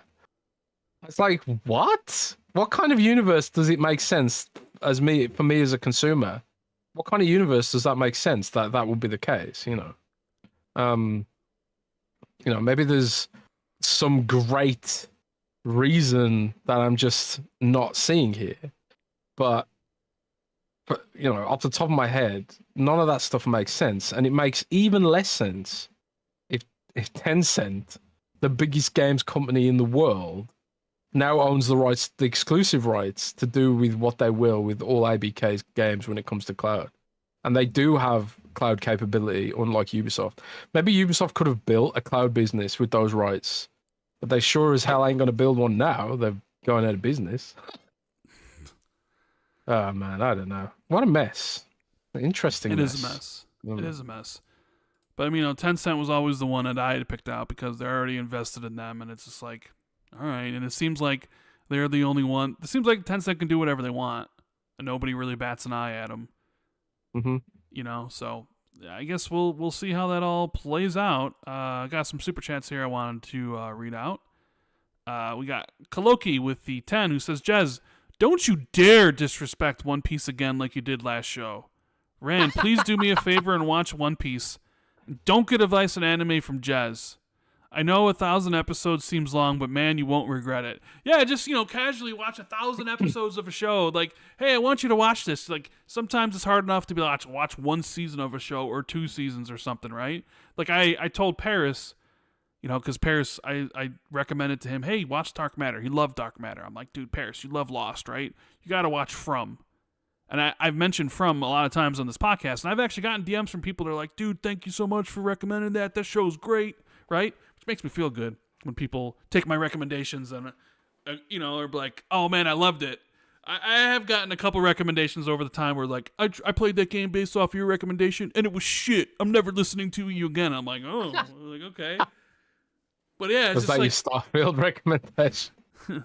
Oh, man. I mean, my opinions are my opinions. You don't have to, whatever. But I like Starfield. You don't have to like Starfield. But yeah, just 1,000 episodes of One Piece. You just drop what you're doing and just, hey, you got it all the time in the world. 1,000 episodes. Go ahead, do it. There's a reason that I rag on One Piece, and it's because it's my brother's favorite anime. You gotta bully your brother, right? Your little brother. Of course. But you're the only one that can bully your brother. Like, nobody else can. Oh, yeah. No one else can, but I can. But I just find it's like, oh, yeah, 1,000 episodes, no big sweat. Just do it. It's just super easy. It's like, oh, okay. I mean, I have heard One Piece is good. I have never read a manga before. Whatever. Berserk will probably be my first one because it seems more up my alley. But, I mean, you aren't the first person to tell me I need to read One Piece. But I do have a lot of novels and books I need to read. And there's a lot of games to be played and a lot of TV shows to be watched. I just don't know if I have time right now to watch 1,000 episodes of something. How many of those 1,000 episodes, how many of those are filler, by the way? Because I know anime really... 95%. People... I think one of my buddies was like, you should watch Naruto. And it's like, isn't Naruto like 800 episodes or something? Or like 700 episodes? Like, yeah, but like 300 of them are filler. I'm like, what? Filler? What do you mean filler? You skip those. Like, aren't they important? No, they're filler. I was like, okay, well, all right. But yeah. Jimmy the Gamer with the 5, he says, off topic, but did you notice the images for Legend of Mana on the Xbox store page have PlayStation button prompts? Never seen that happen before. I didn't even know that. Did you know that, Jez, apparently? Say that again? Apparently, the images for Legend of Mana on the Xbox store page have PlayStation button prompts. Yeah, I mean, who cares? Who cares? Wait, who cares? I mean, I'm gonna go and check the Steam page now. Maybe they just pulled the ones from Steam. Legend of Mana. I don't know. It's just, who cares, man? They just whoever was managing the back end of the game was just like, yeah, these are the screenshots I've got. I'm just going to whack them in there. Job done. Does it affect your enjoyment of the game? Not really. Yeah. Straight Shot with the 2 says, Shattered Space was made because of the deluxe edition obligations. I mean, they were obligated, right? Because they did say the first expansion would come with it. So, I guess that's true. Noob Sabat with the 5 says, let's not forget Starfield is building the lore. Skyrim was built on the lengthy Elder Scrolls history. Starfield will only be better moving forward. Yeah, I hope so. Looking forward to more great experiences in Starfield. If they're really going to do yearly expansions, right? Then, the next one could be really good. You hope? Yeah, I mean, I hope. I don't know. With the next one rumored to be Starborn, I think that one, I think I'd probably enjoy that one because I probably would enjoy the story that they're trying to tell in it. Jonathan M with the 5 says, Jez, can you speak to what Jason Schreier said recently about Xbox being a shit show right now? What's the vision? What's happening with Project Latitude? Cheers, guys. Xbox has a plan. I think they're just not very good at communicating it. They have a plan. I What disagree. What are they, Dutch? Red Dead Redemption 2? I have a plan. Yeah, every single time he's like, I got a plan. You know? It doesn't really pan out well for anybody. But Dutch had a plan. They had a plan. Yeah, God damn it, Arthur, I got a plan. They've got a plan. You know, they've hinted at the plan. You know, they're talking about Epic Game. What would Epic Game Store look like on Xbox? You know, the next gen is going to be more Windowsy than ever. You know, I thought Jason Schreier's whole his comments on the Spawncast. They can't switch. They can't switch the plan to make Xbox more like Windows within the space of a year. That's something they've been cooking for a long time. Right, but I believe his comments, he even said this because people were taking it as like a leak. Because he said they don't know what they're doing. You know, one year they say, hey, Indiana Jones is exclusive, and then the next year it's not, and they don't know what they're doing over there, right? He said that was his personal opinion, and it's not like a leak. It wasn't like, oh, somebody's telling him this is like shit or something, because people were running with that this was like inside information when it was really just his opinion. His opinion is that Xbox is a disaster, and that, you know, they don't really have any vision, and what are they doing and all that sort of stuff, which is, hey, you know, you're entitled to your opinion about stuff, I suppose. Yeah, I mean, if you're not interested in Xbox and you're not following what they're doing, then that is the casual opinion of Xbox, is that they're a shit show and they don't know what they're doing. And I would argue that that's because Xbox has not communicated what their vision is, you know, very well, or if at all. You know, we've gotten hints from Phil in some interviews where he talks vaguely about the idea of bringing PC storefronts to Xbox and opening Xbox up and making it more, you know, more like a tool for gaming enthusiasts across the spectrum. I think that's the vision. They just haven't gotten to a point where they're communicating it yet. So, like, when you are casual, sort of have a passing interest in what Xbox is doing, you are going to have the opinion that they're a shit show, because they have done things like, oh, this game is exclusive, and then the next year, oh, one more thing, it's coming to PlayStation. You know, that does not exactly present a company that is consistent and organized, you know. And I think I've written before that I feel like Xbox has spread themselves too thin, and that the integration with ABK has been an uphill battle for them. And some areas of Xbox that are weak, like, I think the platform development right now is weak because so much of the resources is going towards next gen effort right now, you know, that it does leave a sour taste, you know, like, what are we, chopped liver, you know? And I always say, like, there's so much low hanging fruit they could target to improve the feel of the situation, you know. Just do something with fucking achievements, man. I've been saying it for years. It's like when I did my big Xbox feedback survey, the number one thing people asked for was like improved achievements, you know, the platinum trophy and all this shit. That's low hanging fucking fruit. You're telling me you can't do something? They tried to do that. Add... I know that they have. I know that they've tried to do that. Like, it was almost done. Like, work was being done along those lines to have those sort of things. Like I said before, like, I've heard so many instances. Why not finish it? Because other things take priority, and, you know, things get changed around. You know, this was a couple years ago or whatever, but like, there's been a lot of ideas. There's been a lot of ideas about what they want to do with the achievement system and how they want to change it and all these sort of things. And, you know, some work was put in, and then they got to a certain point, and then they're like, no, we're not doing it anymore.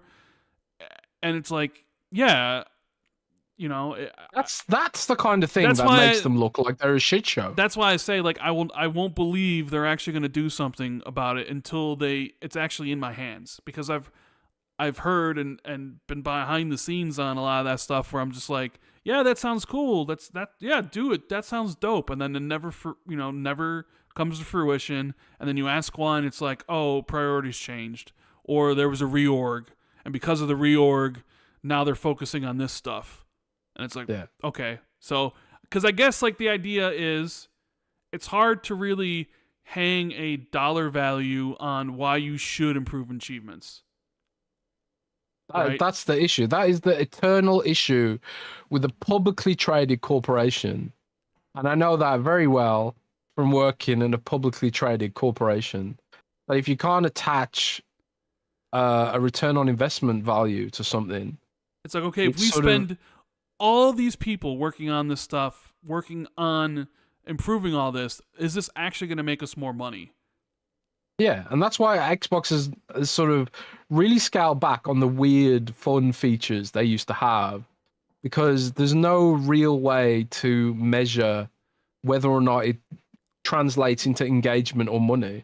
I would, I would argue someone there needs to figure out a way of, explaining that to people higher up who maybe don't understand achievements, because look at trueachievements.com. That website is, buzzing with achievement enthusiasts, and I feel like this is an aspect of the platform that's so underrated and so underbaked, and could be a sort of a meta game. There could be achievements which unlock fucking in-game stuff. I mean, Microsoft has so many franchises now, that achievements could feed into. And it's like, why don't I have achievements in Warcraft Rumble or Hearthstone on my phone, or Elder Scrolls Castles or Age of Empires on mobile, and all this kind of stuff? These could be ways that you get people sucked into the Xbox ecosystem. But it's also like, how do you show that on a spreadsheet? But my point was, we got slightly off track here. My point was, like, at the end of the day, Xbox, if you are someone who's not really fully paying attention, Xbox does seem like it's going in one direction then going the other direction. And Station Jason is clearly someone who does not have more than a passing interest in Xbox, and there's nothing wrong with that. But I think, like, if you are someone who's actively, if you are someone who's actively on the Xbox beat like I am, then there is a plan in place that's been cooking for a long time. Will they execute on that plan? I don't fucking know. Maybe not. But it's not like they don't have a clue what they're doing. There's a lot of very highly paid people there to know what they're doing. And yeah, they've spread themselves thin, and some things have fallen through the cracks, And when it comes to, having the dev hours, they're focusing on areas of growth right now. So there's a lot of dev work going into making cloud better. There's a lot of dev work going into making the PC app better, or the Xbox Game Bar better for handhelds, and because that's where the double-digit growth is right now. Whereas, like, the console growth is flat across the board. They just consolidated their mobile apps into one finally. Yeah, that's a good thing. Yeah, no, I mean, one less app on your phone. Yeah, just like, oh, they put the Game Pass stuff in the main Xbox One. So it's like, all right, well, about time. Why'd you need two in the first place? Yeah. I don't know. J Train with the 199 says, did you guys see Emil Palagaru's tone deaf reply? Who? I don't know. I have no idea who Emil Pagalarulo's. Oh, is. he's the Starfield lead writer or director or something like that. And what was his tone deaf reply? I don't know. No, I didn't. Yeah, I didn't see it, so I have no idea what he would say. I'm assuming You have to put it in chat. Yeah, I would assuming that you said tone deaf, that it's not a good reply. Has no pants with the 499 says, hey guys, how would you feel if next gen Xbox was PC console hybrid, but the PC was limited to content on the Windows Store only? No Steam, Epic, etc. Well, it's interesting, right? Because the Microsoft Store has picked up some Steam lately. Steam, get it?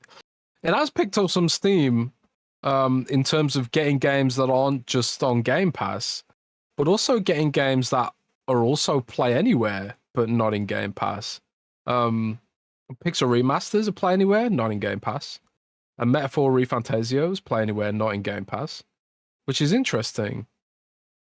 And I think like there is some increasing interest in actually delivering games directly to the Microsoft Store.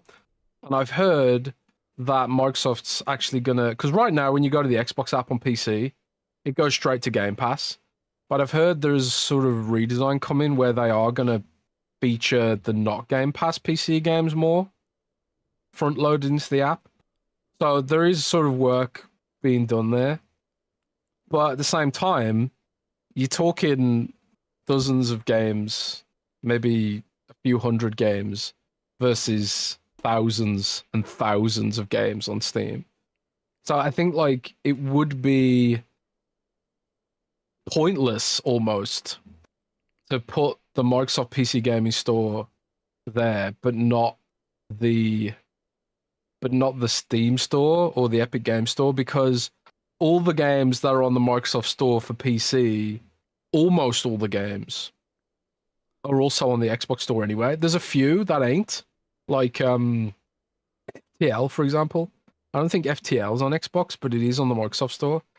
And Forspoken and Death Stranding. So Death Stranding, Forspoken, and FTL. A few examples of games are on the Microsoft Store for PC, but not on Xbox. The case of Death Stranding for obvious reasons. But if you put Steam on there, you just get like infinite games.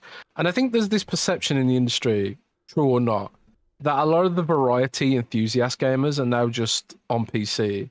Like they're people who grew up on console, they became adults, they got disposable income, they built PCs, and that's where they play now. And that's where a lot of the variety audience has gone. There are so many games which just launch on Steam. They don't even bother coming to console because they just think, well, the console players, they just want to play Fortnite and Rocket League and Roblox all day, you know?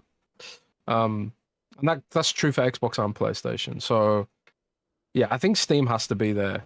Unless Microsoft does something to vastly boost the amount of support that the PC store gets. And I just can't see that happening, really. You know, you mentioned Final Fantasy Pixel Remaster. Yeah. And I saw an article by Windows Central that says doing pretty good. Website. Doing pretty well, huh? Yeah, I think Hazardor pointed that out initially, that Final Fantasy Pixel Remaster was riding high, like in the top 10 or top 12, I think, on the US store. And that it was also, and I checked in Germany, and it was 13 on the store. In Britain, it's 20th. So, like, quite a fair bit lower in Britain compared to America. But I think that kind of puts to bed the argument that Square Enix shouldn't have bothered releasing this game. Because if it's in the top 20, beating sort of some of the heavy hitters there, I think that can only be a good thing. Top 15, rather. Yeah. Interesting. I just thought there's a lot of heavy hitters it's sharing that list with. So, and yeah, it could drop off the face of the earth next week, and maybe it sells through all it can do. But that's a lot of extra sales that they wouldn't have had otherwise. So, hopefully, that's encouraging for the people that don't think Xbox is worth bringing JRPGs to. Well, even in a broader sense with Final Fantasy, there was some other bit of news this week. You know, there are a lot of people out there calling you a liar. Lying because you said the whole slate was going to be at TGS. No, I did not, you fucking continue. I didn't say, I'm just saying that's what people say you said, even though you never said those words. Yes. They're just grifting on your name, just trying to get everybody pissed off at you for whatever reason, saying you're lying, even though all you ever said was there's going to be something Final Fantasy related at Tokyo Game Show, and it was Pixel Remasters. But a couple days later, after we talked about this on the podcast on Friday, what do you know? Square Enix was like, "Hey, we want to bring Final Fantasy 16 to Xbox." Yeah. I think their exact quote is, "Of course, we did announce the PC version of the game, so looking towards the Xbox version, we do want to release it on Xbox. But when it comes to the specifics, such as when the game would be available and such, we are not in a position to be able to share anything. But of course, I want to say that it's not as if there's zero hope, and we hope very much do want to achieve that. So players should not give up in terms of their hopes. So Yeah, some of that's a translation thing, but the game's coming. I've been told pretty firmly it's coming. I've been told firmly 7 Remake and Rebirth are coming. It's just a matter of those like are far away though. I mean, Remake and Rebirth are far away. yeah, 16 is going to be next year. Yes, yeah, that's the current thought process. But it's like Square Enix is building up to a point where they can do these simultaneous releases. They've neglected their pipeline on PC and Xbox for a long time, and now it's come to bite them in the ass, Mm-hmm. And they're gonna course correct, and we're gonna benefit from it. That's pretty much the long and short of it, I think. Well, yeah, because man, Phil and Sarah over at Tokyo Game Show, and they seem to be visiting every single big and small publisher developer over there, going on like an offensive charm to Drum offensive, yeah. Yeah, because I mean they visited who'd they visit here? Koei Tecmo, Konami, and there's the conspiracy. Enix. There's a conspiracy because Phil visited Koei Tecmo, and then that next day he was playing Ninja Gaiden on his profile because people watch Phil's profile for hints. So people were like, "Oh, wait a minute! You mean Phil goes to see Koei Tecmo, and then suddenly he's playing Ninja Gaiden?" There have been times where he would visit From Software, then suddenly you see him play Sekiro or something, and you're like, what's going on over there? You know what I mean? Yeah. So he's visiting like Square Enix and all these places. There's even some quotes, like he says, "Great day getting the Square Enix and Xbox teams together to talk about our future plans. Teams at Square had a big impact on our TGS broadcast this year, and we appreciate and value their support." Oh, so they're talking about future plans, huh? Okay. Sure are. They also visited with Sega and Atlas. I wonder if Atlas was like, man, your marketing. Konami. Yeah, so visiting. One thing I've heard is that Mina Kato, or is it Sato? But basically, last year Microsoft hired someone from Sony. I think her name's Mina Kato or Sato. I can't remember off the top of my head, so I apologize. But she's now in charge of Microsoft's partnership program in Japan and the surrounding regions. And I've been told that she's a machine and that she's been instrumental in repairing some of these relationships that Microsoft had with, Square Enix and other companies. And part of it's just the fact of the matter that they didn't really have anyone dedicated to that effort before. And they identified that as a major area of weakness, and they hired someone appropriate for that role.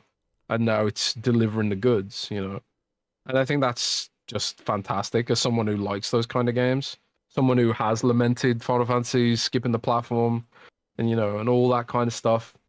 There's still work to do there, like Monster Hunter fucking stories, man. I want Monster Hunter stories on Xbox, Rand. I'm probably the only person in the world who wants it, but I really want Monster Hunter stories on my Xbox. I don't want to see any game skipping Xbox, But like, it's always like more annoying when it's a game you want, right? Of course, it's a game you want. Like Jez is telling me at times, like, I'm trying to get Monster Hunter Worlds to Xbox. I'm like, nobody cares. He's like, I care. World or whatever, Monster Hunter Stories or whatever. Stories, you said. Stories, man. We got Rise. I didn't think Rise would come. I thought, oh, that's Nintendo. They've locked that down, whatever. But now we got Rise, and we're getting Wilds, which looks fucking fantastic, by the way. Yeah. Monster Hunter Wilds, guarantee Game of the Year 2025. It ain't gonna win. It ain't gonna win. It's not gonna win because of recency bias, but it won't win because of GTA 6. Nah, that's gonna get delayed, GTA 6 bro. got that locked down, bro. That's going to be delayed, bro. Whatever year GTA 6 comes out, GTA 6 got locked down.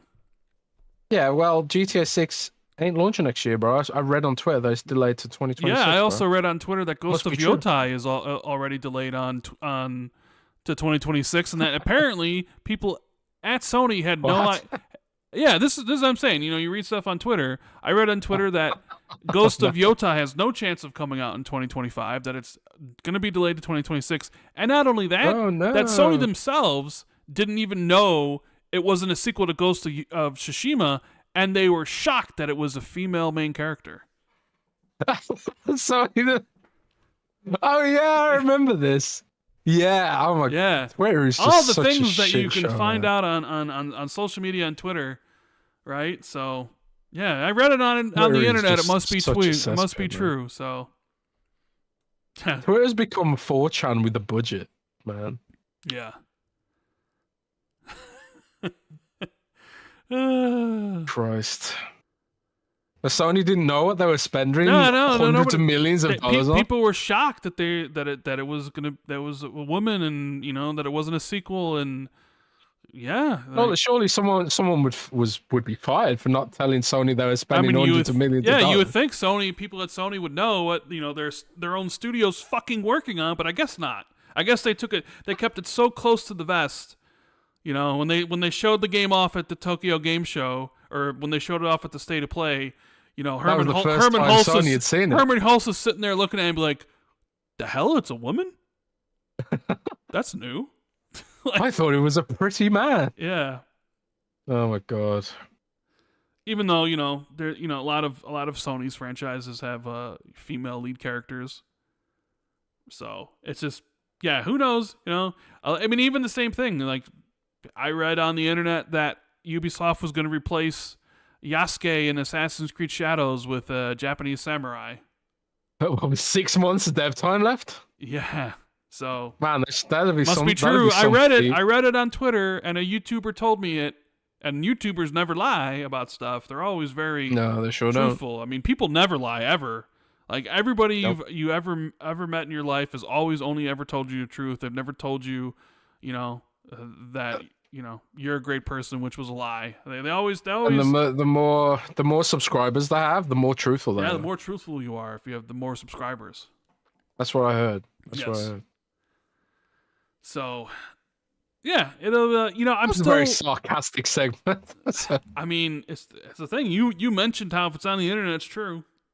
It's true. There's a lot of things on the internet.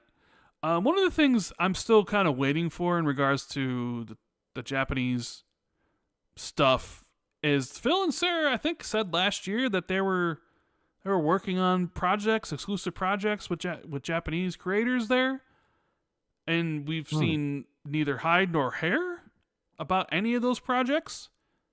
But they not have been referring to stuff like OD. I mean, no, the way they refer to it, like they were investing in said games and stuff. Like, they were like, oh, we have this many stuff, but we are doing this. So maybe that's why they were hanging out with Koei Tecmo.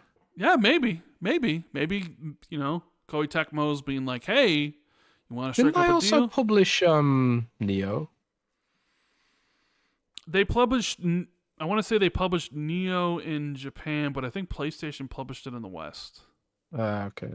I'm not 100% sure about that, but yeah, it's just, a lot of discussions going on, a lot of talks being had about all that stuff. So we'll see how that progresses.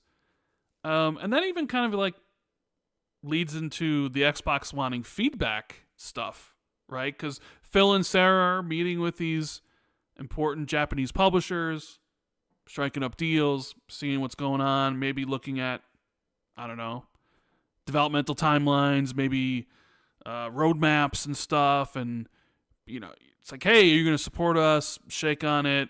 What do you got going on? Can we partner with you? Marketing, et cetera, who knows? But one of the things that came out this week was Xbox Game Research is looking at how to make things easier for developers, right? Yep. And, from, the hardware and all this sort of stuff, there's a big, huge blog post about it. But they want to get everybody from, like, every level of a studio, like, from, community managers to Q&A to project devs and all this stuff. Like, they want you to tell them how you feel about Xbox and how easy it is and what would you like to see improved and all this sort of stuff, which is, good. Obviously, like, you want to make the development process and as easy it can be, right? But the one thing that really got picked up out of this was that This is my fault, to be honest. yeah, was that let me get the quote here.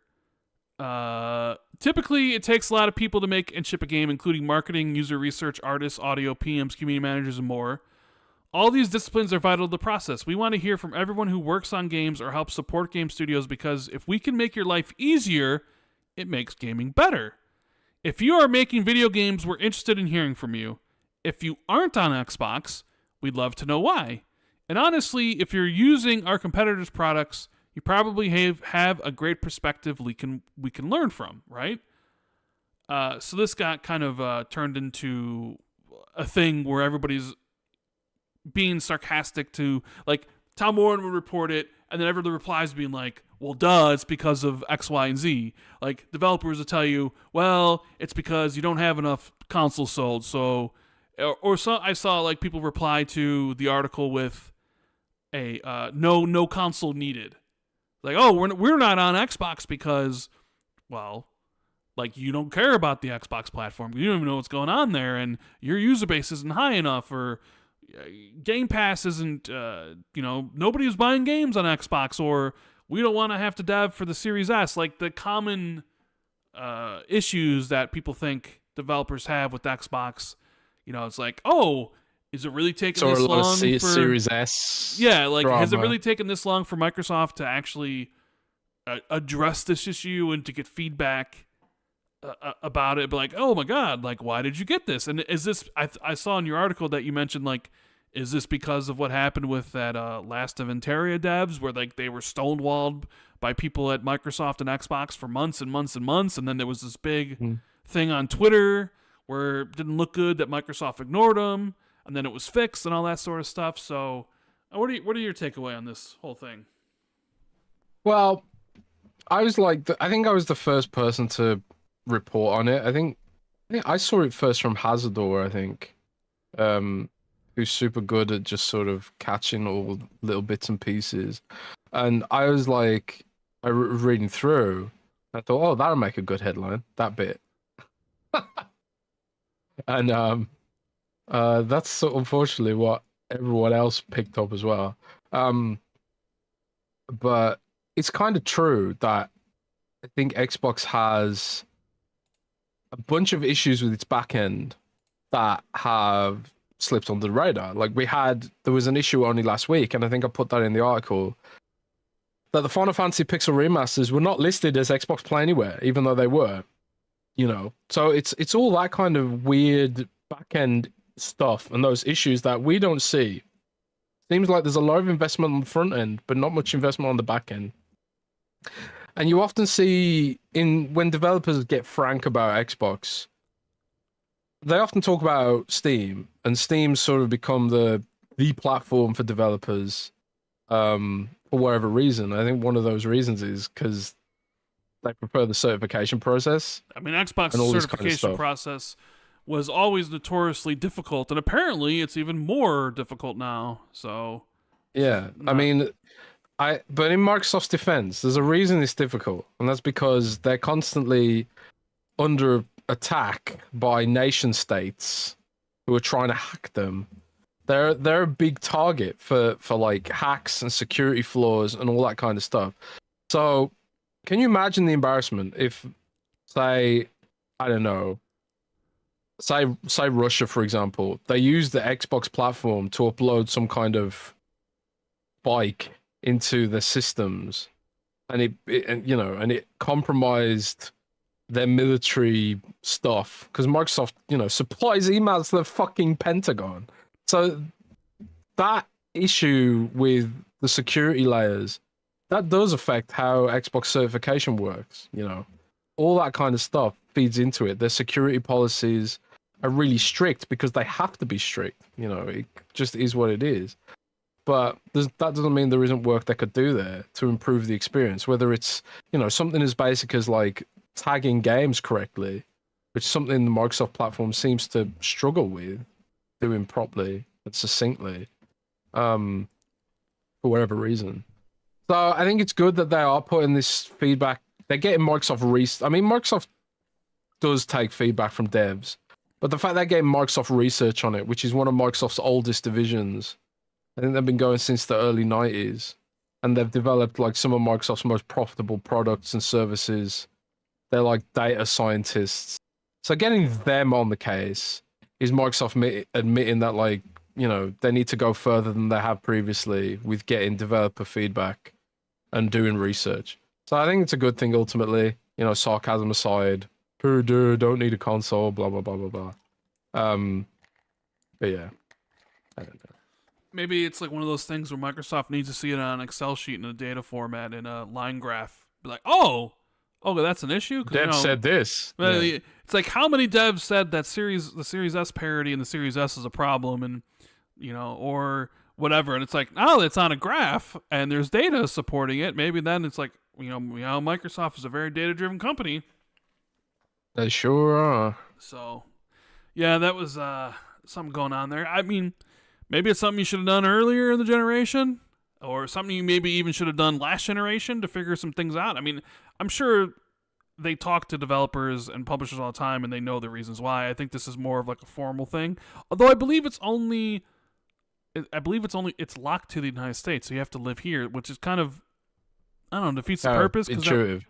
It's like, don't you want to get like more responses from, you know, developers all across the world? I mean, someone in the U.S. might not have the same issues as someone in Germany, for example, or India. So I think it's clearly a starting point. You know, it's like the Windows Insider program back in the day, which I think is weird because, you know, the Insider program seems to ignore feedback more than implement it.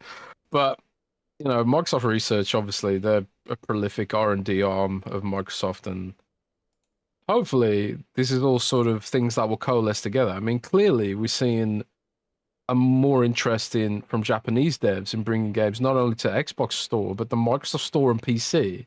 That's kind of like unheard of.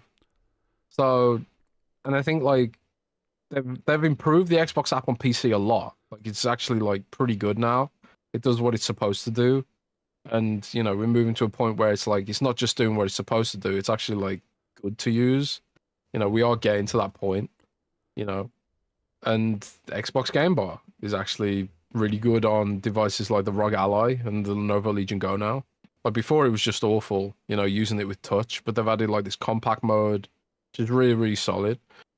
So, you know, a lot of that stuff will feed that effort to improve the uptake of Xbox from smaller devs who typically only go to Steam. And I really think this was like that comment about if you're not on Xbox, we want to know why. I really feel like that was more aimed at PC devs, because the vast majority of console devs they are on Xbox already. Like if a game's on PlayStation, generally speaking, it's also on Xbox. There's a few outliers, of course, that arbitrarily skip, but the vast majority of games either had an exclusivity deal or they were on Xbox, you know. But yeah, we'll see what happens. See what comes of it. Yeah, I'm glad they're doing it. We have Silas with the 5 in the super chat. Microsoft gets tired of gaming and sells assets to Apple. Jez, do you walk away from Blizzard or bend the knee? And what about possible iPhone perks? Yeah, that's like that's something that you would despise if Apple bought Xbox because you hate Apple. I sure do. So what would you do? Would you turn your back on your beloved Blizzard, or would you bend the knee? Man, I wouldn't stop playing Blizzard games, I don't think. But I also just can't see that ever happening. Like, Apple taking gaming seriously, it's just not something I can foresee, to be honest. Yeah, no matter what happens, Jez isn't giving up Blizzard, Silas. That's just not happening. Yeah, Jay, I don't hate Apple that much, really. Not enough that I would quit. Yeah, Jay Rembert with the 5. No hate towards the countries mentioned, but doesn't it seem like Japan and China can do what they want in the gaming industry?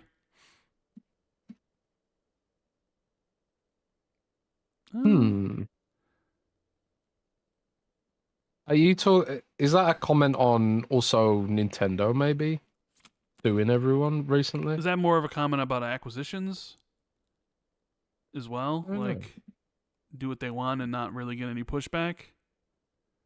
Because, I mean, Yeah, Tencent does invest in a lot and acquire a lot, and they've never really gotten any pushback from anybody for that's it. true. That's true. Nintendo really doesn't acquire. So I guess it But they depends. sue everyone and get away with it. Oh, yeah. Aren't they suing a whole bunch of emulator like channels on YouTube? Yeah, anyone who reports on emulators, they're getting copyrighted by Nintendo right now, But even if they're how? just reporting on it. But I don't get it. If they're not using any, like, they can't just take down it. I don't understand. Like, are they showing emulated Nintendo games, and then that would be Yes. within Nintendo's purview to, Yep. even Sure would. even though you could take it to the court and argue that the video is transformative and fair use. But then, what if you decided, okay, well, what everyday YouTuber is going to be able to do that? true, I get that. Individual Not YouTuber. everybody, true, but I'm just wondering, we're talking about it right now? Are we at fault? Or is there a chance that you Nintendo comes in and hear about the Xbox 2 had a 5-minute segment about Nintendo and how they're copyright striking, cease and desisting emulator stuff because we're talking about it? I think it's the visuals of the games which I think let them copyright claim. Okay. So like if we had a visual of a Nintendo game here, maybe then they could do it. You know. But how would they even know if it was an emulated version? Is there watermarks? It doesn't have to be because they've taken down videos that use the non-emulated version footage of games as well. Like you know, Smash Brothers tournaments and stuff they didn't sanction. Stuff like that. So if Nintendo doesn't like what you're saying and you've put their content in one of their videos, they can take it down if they so desire. Because they are a scumbag company. And I don't know why the games media gives them such a fucking pass. It actually makes me sick. It's their child. Nintendo. Nintendo's everybody's childhood. You know? Not my childhood. Well, I mean, Sega kid, baby. I mean, my first gaming memory is of the NES. Like, I had a what was the one before the NES? I had a ColecoVision. I also had an Atari, but I don't have any memories of it. I do have a memory of walking in to my friend's room because he was sick. We were on vacation in Wisconsin at the island, and I walked into his bedroom, and he was playing the most glorious thing I've ever seen because I'd never seen it before, and it was Mike Tyson's Punch-Out! I legit, that memory is burned into my brain. It's the first time I had saw it. Maybe I'd saw it in commercials for Nintendo on TV at some point, but I remember walking in there and seeing, Mike Tyson's Punch-Out! And just my jaw hitting the floor. There's always certain moments when your jaw hits the floor, right? First time I saw that, I think the first time I saw Mario Brothers or Super Mario Brothers 3, I remember seeing the Super Mario 64 for the first time and thought it was like the most amazing thing I'd ever seen. The first time I played Grand Theft Auto 3 and like realized that you can literally do whatever you want and go wherever you want. And you're just like, holy shit. Or, like those moments that are etched in your head where it's like, oh my God, like it's crazy. But yeah. All that gives Nintendo a pass to be like the industry's biggest for some people, because bastard. some people just love Nintendo. Look how many journalists were capping for Nintendo when Power World came out, and Power World did extremely well, and they were out there being like, "Well, just wait till Nintendo. We're on the phone with them right now." Nothing. And then it took a while, and Nintendo's like, "All right, we're gonna sue you for infringement in Japan," and now apparently sounds like they're getting ready to sue them in the U.S. court as well for patent infringement. They've registered patents related to the stuff there were journalists that were not, and it's funny because those journalists were calling out the designs of the PALs, which were similar, but Nintendo's patents have nothing to do with that. They're like, just you wait, Nintendo will sue the pants off of you. You know, I hope Nintendo doesn't win because they just come across like a big bully. Like they can do whatever. Not only a big bully towards a company like Pocket Pair who makes Pal World, but to these YouTubers who are making videos and doing transformative stuff to them and just flouting their legal power because they know most YouTubers don't have the resources or the financial, the financial security Nintendo to be able to take literally- Nintendo to court and to fight it. Yeah. Nintendo literally owns a guy in Canada. Like after like this dude, they sued him so bad that he has to give them part of his income forever. Like what the fuck is that about? That is just insane to me. Like, dude didn't kill anyone. It's just fucking video games. Nintendo, like, you imagine if Microsoft would not get away with that? If Microsoft tried to sue someone that hard, they would not get away with it. So, I don't know. Nintendo is just, I think they're a scumbag company. Oh, and let me ask just you, do not give them a pass. Who do you like more, Apple or Nintendo? Apple. You like Apple honestly. more than Nintendo? Yeah. Slightly more. Slightly. Interesting. But they're both in the same league of. I thought you would like just being Nintendo shit. more than Apple, but Nah, I don't think so. yeah. We have we have BT Maverick with the 5. Do you guys think there will be any security concerns with Microsoft having their game streaming out of a Chinese company? I mean, I think that not necessarily security concerns. Microsoft has a good relationship with Tencent, from what I've heard, and you can see that evident in like League of Legends being on Game Pass and stuff like that. So I don't necessarily think there'd be security concerns, but I do think Microsoft could potentially argue, like the whole point of this deal was to increase competition in the nascent cloud gaming segment by giving the rights to a weaker company, so-called weaker company. And now the rights are going to end up in the biggest games company in the world. That's kind of antithetical to your original ruling. So like I think Microsoft could argue to quash that ruling. But will they? I ain't a lawyer. Remains to be seen. We have Jimmy the Gamer, who says, I hope Minakato talked to Level 5, NIS, and Falcom.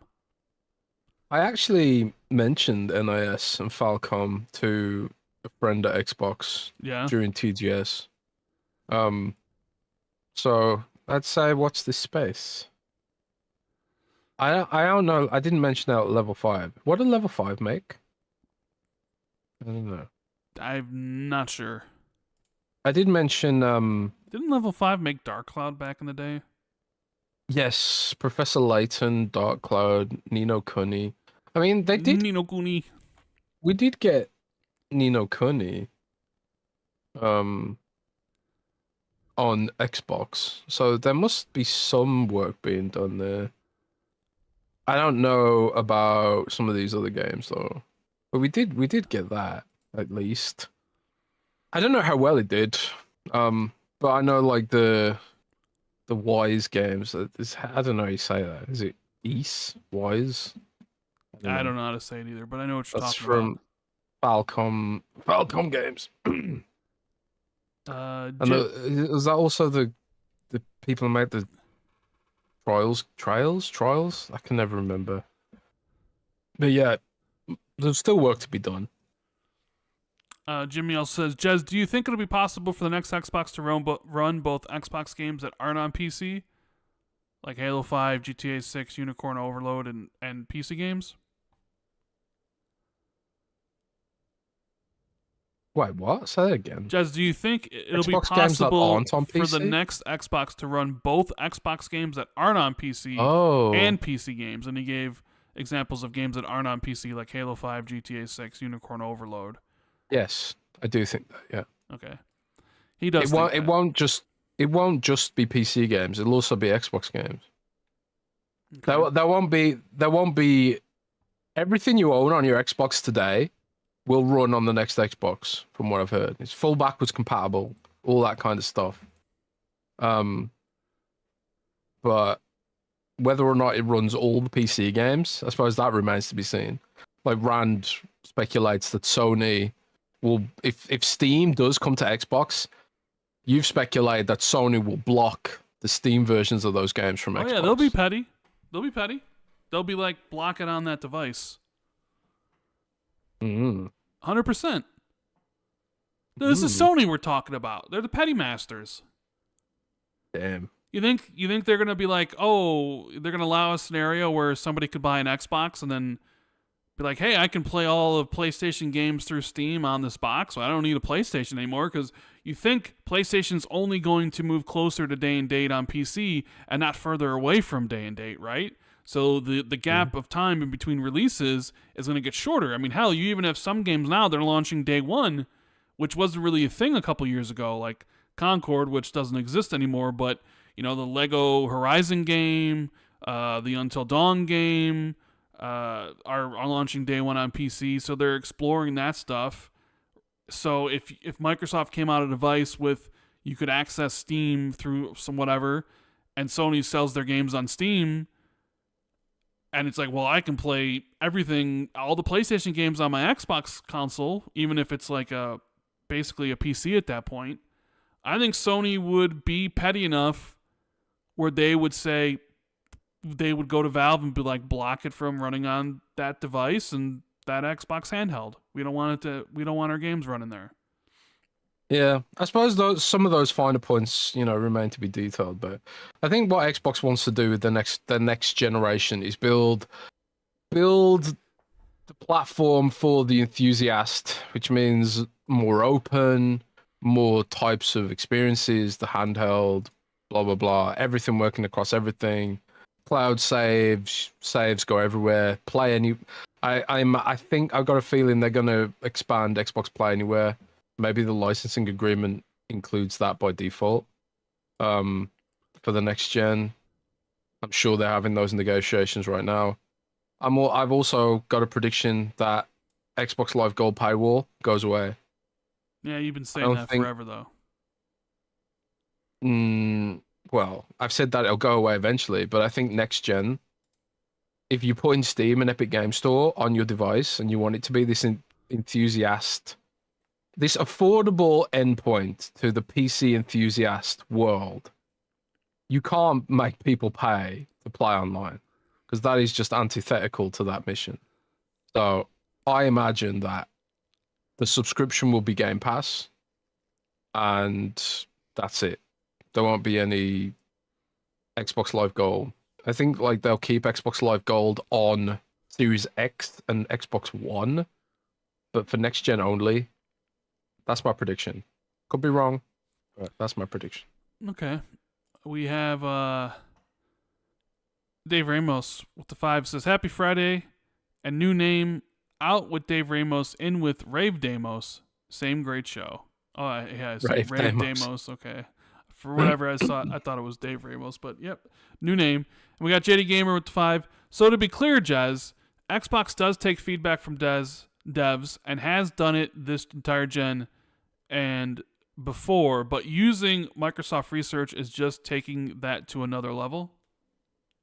Yeah, I mean, of course they take feedback from devs. I mean, Phil talks to devs all the time.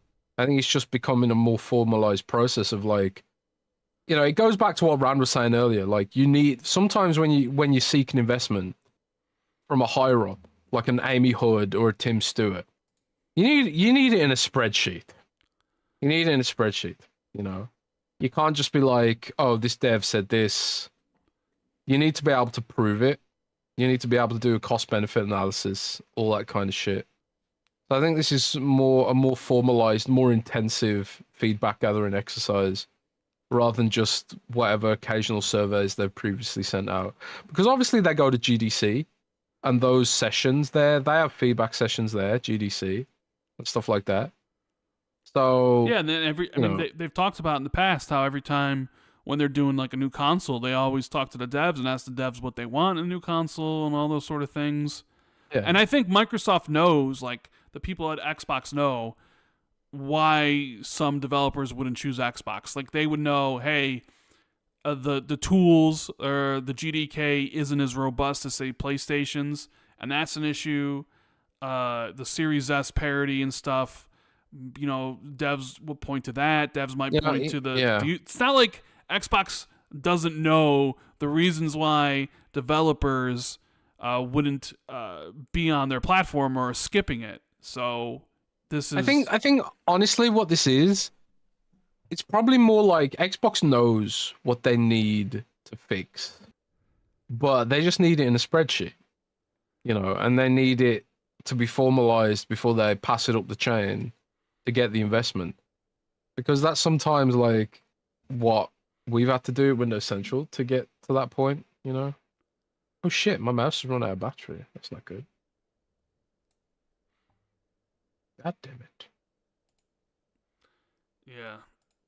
So, Stalker 2 devs released a 90-minute documentary. They did. About the game, which is finally releasing in about a month, November 20th. Did you check it out? Because I did not have time to check it out.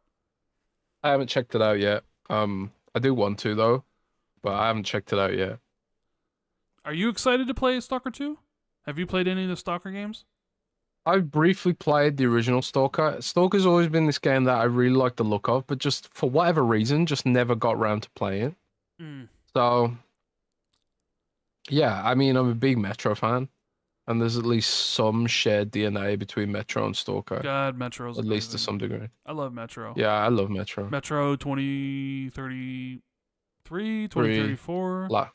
Metro Last Light, and then Metro Exodus. Shouldn't we be? Yeah. I mean, yeah, we should be getting a new Metro game soon, but they are making that Metro VR. VR. Game. Yeah, VR. It's like, oh, okay. It's like, all right, whatever. And Tango Gameworks was in the news again. Krafton was talking about what they wanted to do, what Tango wants to kind of do with with the franchise. And Tango wants Hi-Fi Rush 2 to be a more open world type of experience. They quote, they want to make it sure it surpasses the expectations of existing fans. For instance, some of the feedback about Hi-Fi Rush was that some people felt it was just going through factories, so now they want to give a more open world type of experience. I don't think it's going to be completely open world, but more dynamic environment that you play in. But some of the information that came out here was that when they were let go by Xbox, they were currently working on a 6-month-old build of Hi-Fi Rush 2, and then some anniversary content for Evil Within, which raised my eyebrows. I was like, interesting. Would they be? What does that mean? Like a remaster of some kind, or new mode, or something? Skins? Yeah. I don't know. I'm really gutted about the Evil Within. Yeah, Microsoft retains all the other IPs, and the Hi-Fi Rush goes with them. So, I mean, on one hand, I'm happy that the studio's still alive, and we're going to see Hi-Fi Rush 2 and whatever else the studio's going to make in the future. On the other hand, I'm still disappointed that Microsoft did what they did and gutted them after they released the original last year to great acclaim. One of the best experiences that Microsoft team put out this generation. It got blindsided by the whole shutdown, regardless of the fact if nobody bought it, because the whole thing of Game Pass was that people didn't have to buy it. At least that was what always Game Pass was sold to people. But apparently, I guess you still need to sell or whatever. But yeah, I mean, at least there was a reprieve for them. So eventually down the road, I don't know how long it's going to take to do a Hi-Fi Rush 2, 4 years. So we'll probably see it 2028. I don't know if it'll be that long. I mean, 3 years. I don't know. But then, if they were working on they'll have the bones of the game, because they can reuse some of that code and some of those assets. Yeah, but I don't think that's still going to take some time. Yeah, it's going to take time, but I don't think it's going to be 4 years, man. I mean, you never know. You could. It could, but I don't think so. Think so, bro. This is another thing. Like Microsoft is just gonna. Are they gonna do anything with Evil Within? Are they gonna do anything with Ghostwire Tokyo, or are those just gonna sit in the Microsoft vault forever? I, You know, I like all want to their other believe. stuff, they would Yeah, do. I want to believe that the Evil Within will somehow remanifest someday because I think that IP's got legs.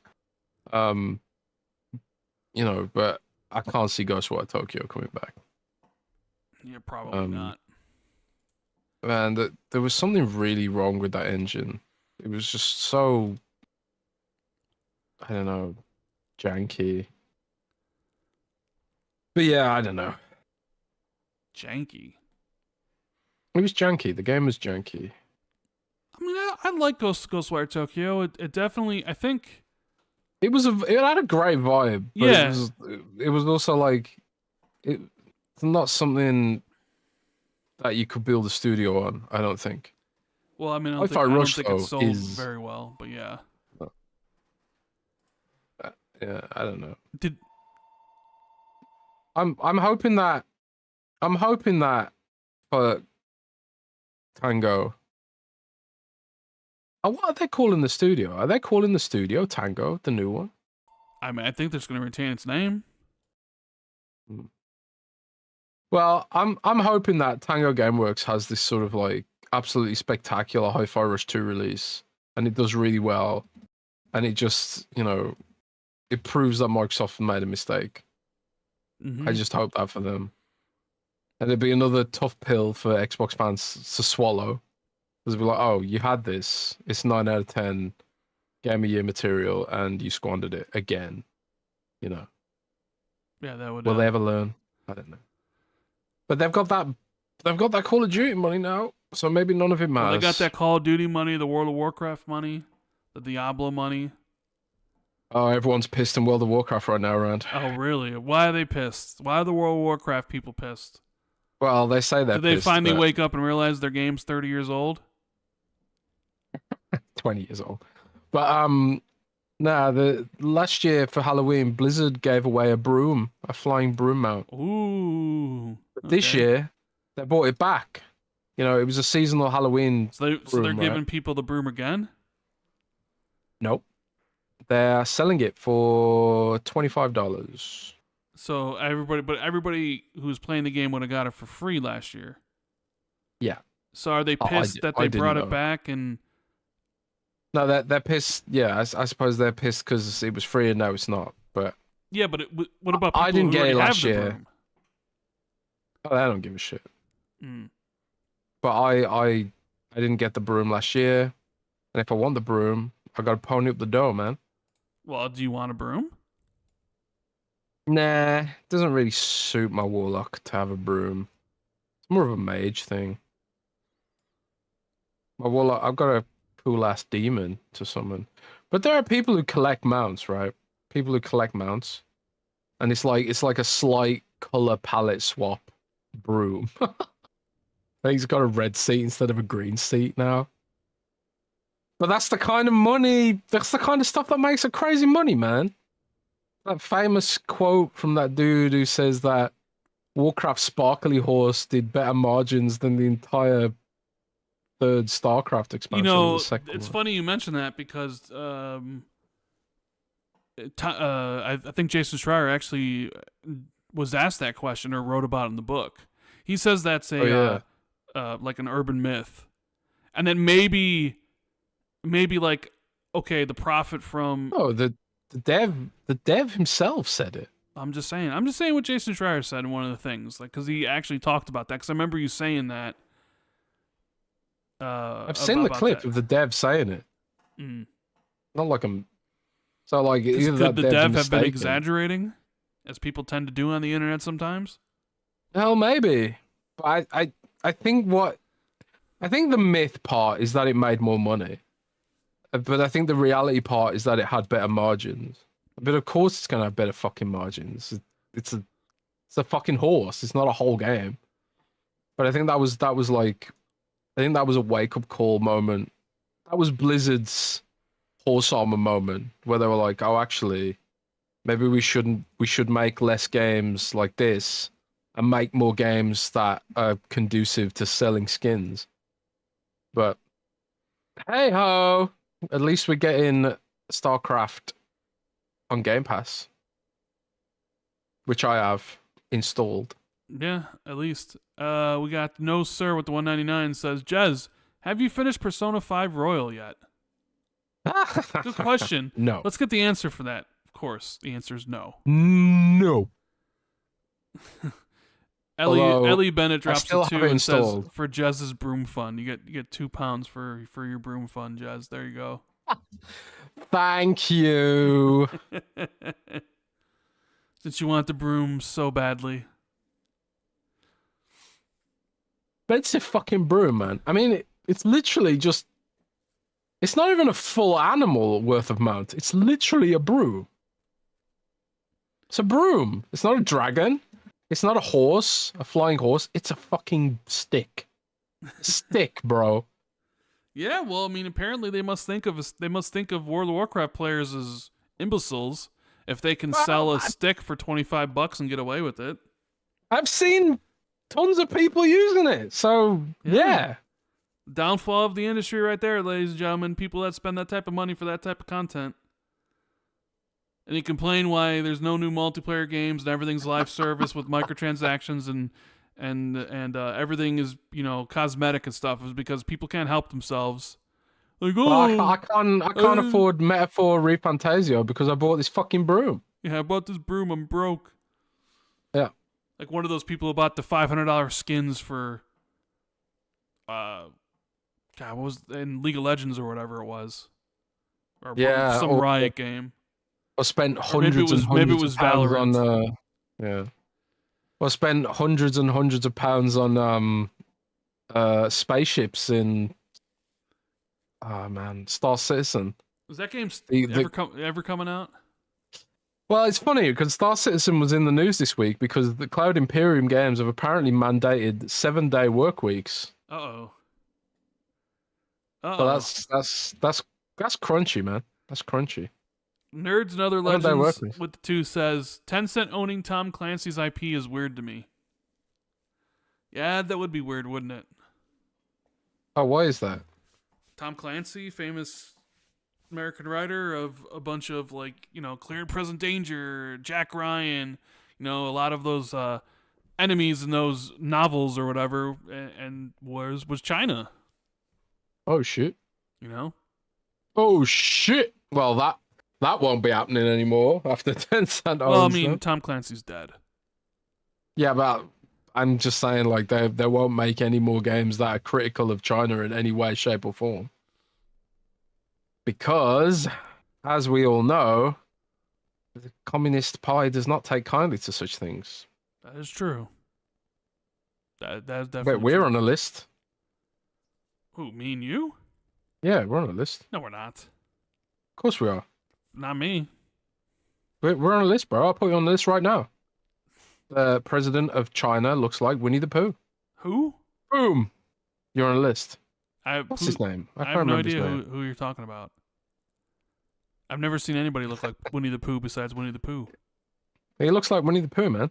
You're on a list. Congrats. Social credit score? Boom. Gone down, bro. Hey, Jez, there's some shifty people knocking at my door right now. I think they're here for me. What'd you do? Oh shit, they're on my ass too. Oh wait, no, it's Xbox. Oh, there's a black Escalade pulling in front of my house right now. People getting out of the car. Oh no. You did it this time. We're doomed. Doomed. Dizzy says, hi, great show as always. I think a lot about Fable lately, but what do you think? Are they going to add horse? Because it's an open world. Silly question, I know, but it's because of Starfield vehicle thing. So you're thinking about Fable, and what do you think? What do you think they're going to add to Fable? And because, Fable horse, and because you're thinking of that Starfield vehicle thing. Fable can have horses, can't it? It could, I would imagine. If the world's big enough where you need to get around on a horse. We haven't really seen that much gameplay of it, so maybe you get a horse. Maybe they sell DLC stuff for it. Maybe to cosmetically spruce up your horse. Maybe you can buy like a unicorn. I know like in the Assassin's Creed games, they would sell like horses and all that armor and stuff to make your character like super good, right? What Or super about cool. a duck? A duck. Yeah. A Hmm. big duck. I suppose that'd be too close to being a chocobo. Was it you who was bitching about chocobos? I don't think so. We have Tom Warren Was it in Gaz? the chat who says we have breaking Halo news. Oh, And shut down. then he says third person coming to Halo Infinite. Third person? That's what he says. I don't know if he's being if that's like is that supposed to be a joke or something, but Tom's trolling, man. third person? The third person is that Halo Infinite now has 3 players, not 2. Let me look on Twitter. Maybe this is announced on Twitter somewhere. Let's see. Okay, Halo did say something. Yes. Experience a new way to play. Third person mode is coming to Halo Infinite this November. And they have a video of the game being played in third person. So, damn. Tom with the breaking news. Thanks for bringing this to our attention. Will this matter? Hey, Tom, could you mail that to my newsroom, please? Thanks. I mean, the video looks cool. I ain't gonna lie. You know, are we chasing like the Fortnite audience where like, cause you know, Fortnite's third person. So now you can see the cosmetic. Maybe the cosmetics matter more now cause you can actually see them. That is, I've been told by someone in the industry, a friend, that is actually a thing. Well, yeah, of course. Younger gamers prefer third person. Yeah, you want to see your character, of course. I don't really care about that, but we're old. I'm old. You're old. I'm a boomer. Yeah. I'm a boomer. I don't care about seeing my character, you know, so much. Interesting. As long as I see them occasionally in a loading screen, that's enough for me. Third person. Yeah, maybe Halo will blow up now. Maybe Halo will become the next Fortnite or the next PUBG. I'm sure there's going to be plenty of hardcore Halo fans who probably hate on this. But I mean, just looking at the video, it looks cool. Wasn't that third?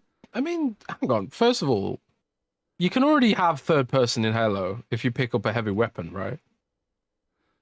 Yeah. I'm sure there was some Halo games where you pick I mean, up a even like weapon, when you jump into or in the Warhog. Yeah, the chain gun. Oh, it's not like you never third person. Yeah, true, but also, wasn't there third person playlists in previous Halo games? Or were they always 4 things? I don't know. I think anything that gets the numbers up is a good thing, probably. Maybe this is what Project Tatanka would have looked like. Third person battle royale thing.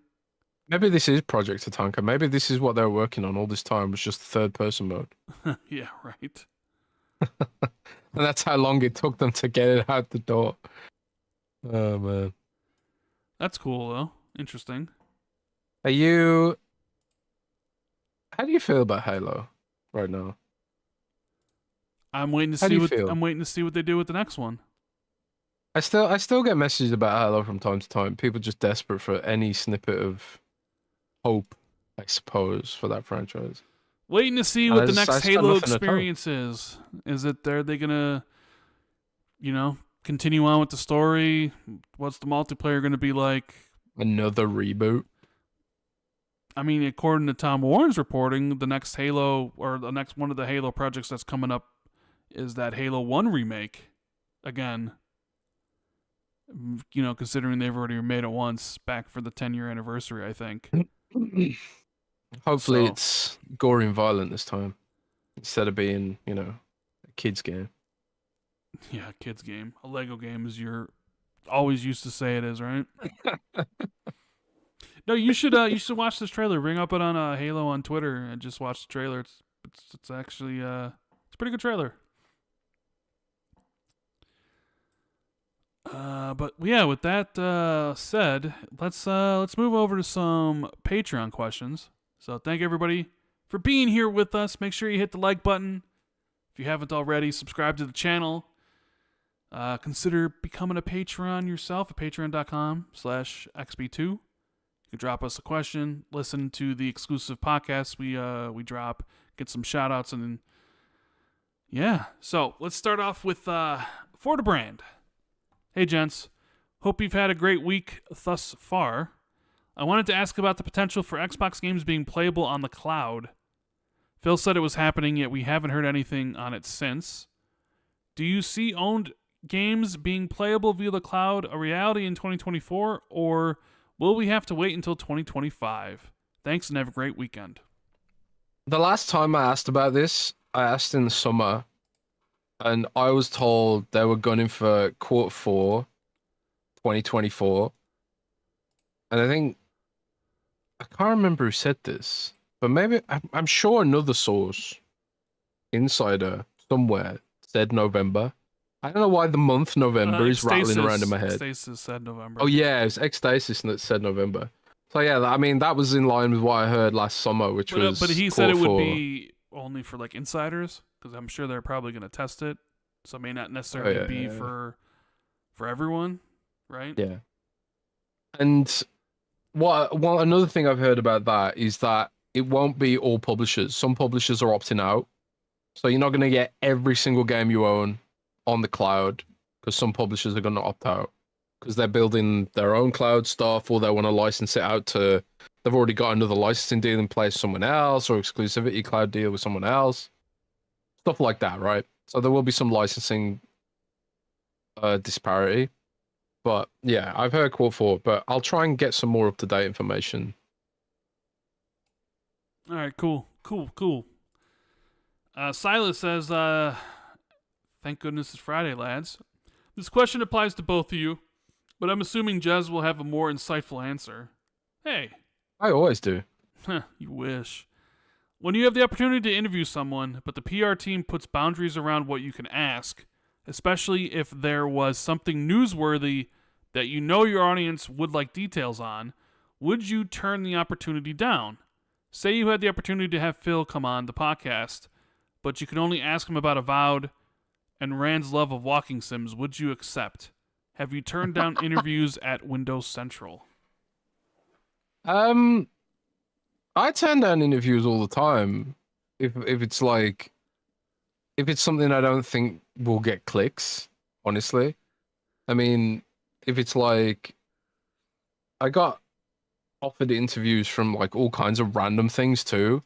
Like, I think I got offered an interview recently with a firm that makes batteries or something. And it was like, and I think they offered me that interview because last year I had a huge viral article about battery technology for some reason. So I do turn down interviews if I don't think they're going to be click worthy. But I wouldn't turn down an interview with Phil if there were just ring fences around certain topics personally. Because I think there's still plenty of interesting things you could get in an interview, even if there was, you know, some topics being off limits. Personally, I don't know if Rand feels differently there. I mean, I would like if there. I guess like a scenario would be, hey, there's rumors about Xbox going third party, right? But Xbox hasn't announced that. But I'm scheduled to have an interview with Phil in a week, and one of the things is like, hey, we're not going to talk about that, so don't ask about that. But then that's what everybody wants you to ask, because that's what's in the zeitgeist at the moment. You know, I would still love to like interview Phil, but if like there's this huge thing about that, like a specific topic, and it'd be like, but that's off limits, I'd be like, I don't know.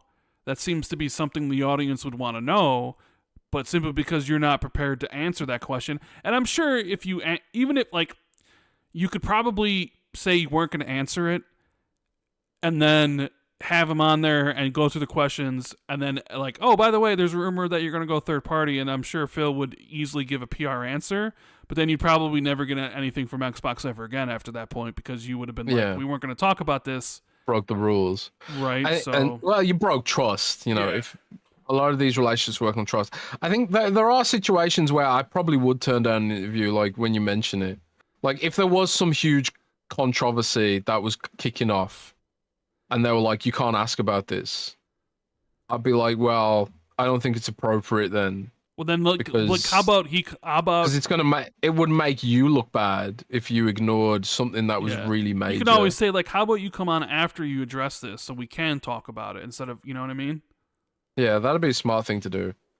One thing, like, I'm really actually terrible at interviews. Like, I hate doing them. Me too. I I'm never ask horrible. good questions. I don't think you're horrible. Like when we've had people on Xbox 2+1, you always ask good questions, to be honest. I remember when we did our first Xbox 2+1, I was like, oh wow, Rand's really good at this.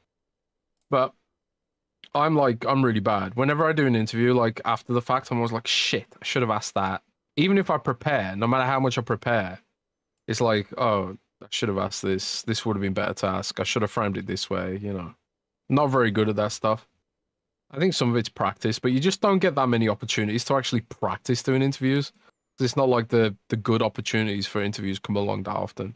I had an interview with Blizzard this week on World of Warcraft that you know, on some stuff to do with the expansion. That was fun. And I've got an interview next week and the week after as well on some upcoming games. Yeah. I just wish Tom I was Warren better at says it. the cloud stuff is in November. He says the cloud library stuff is already in FTE testing. So FTE? What's that mean? FTE.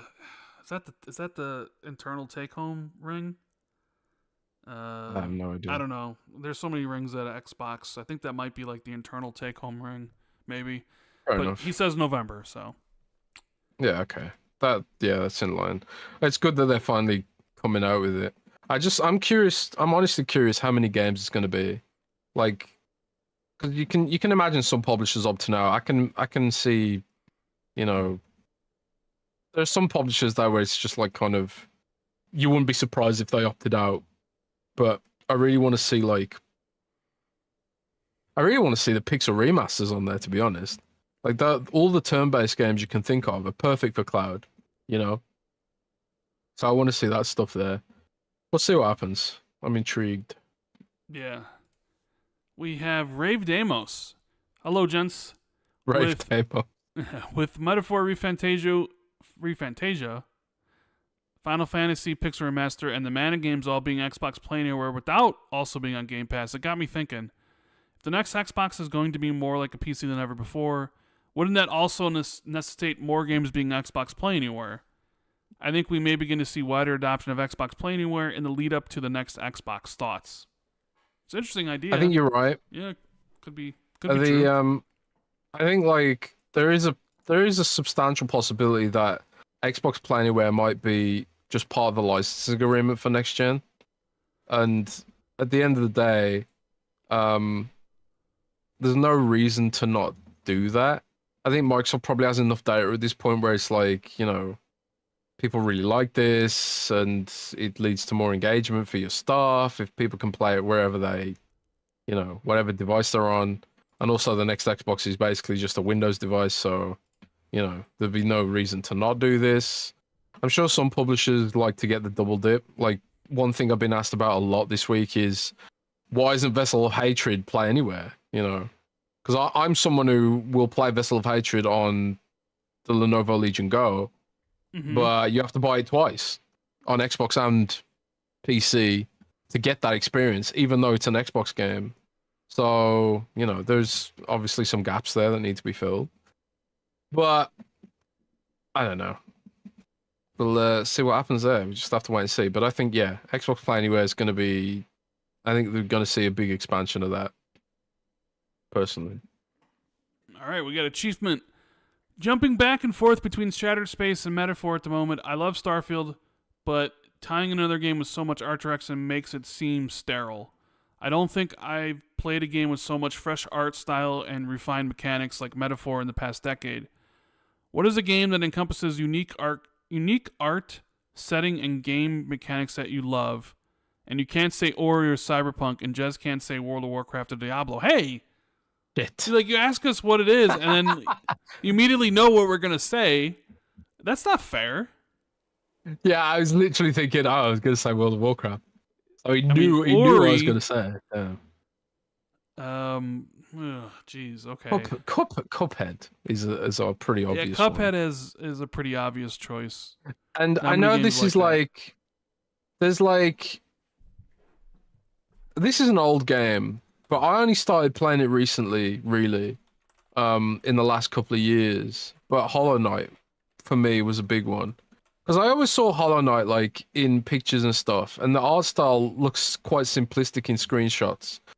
But when it's in motion and combined with the music and the gameplay, it's like, it's hauntingly beautiful, that game.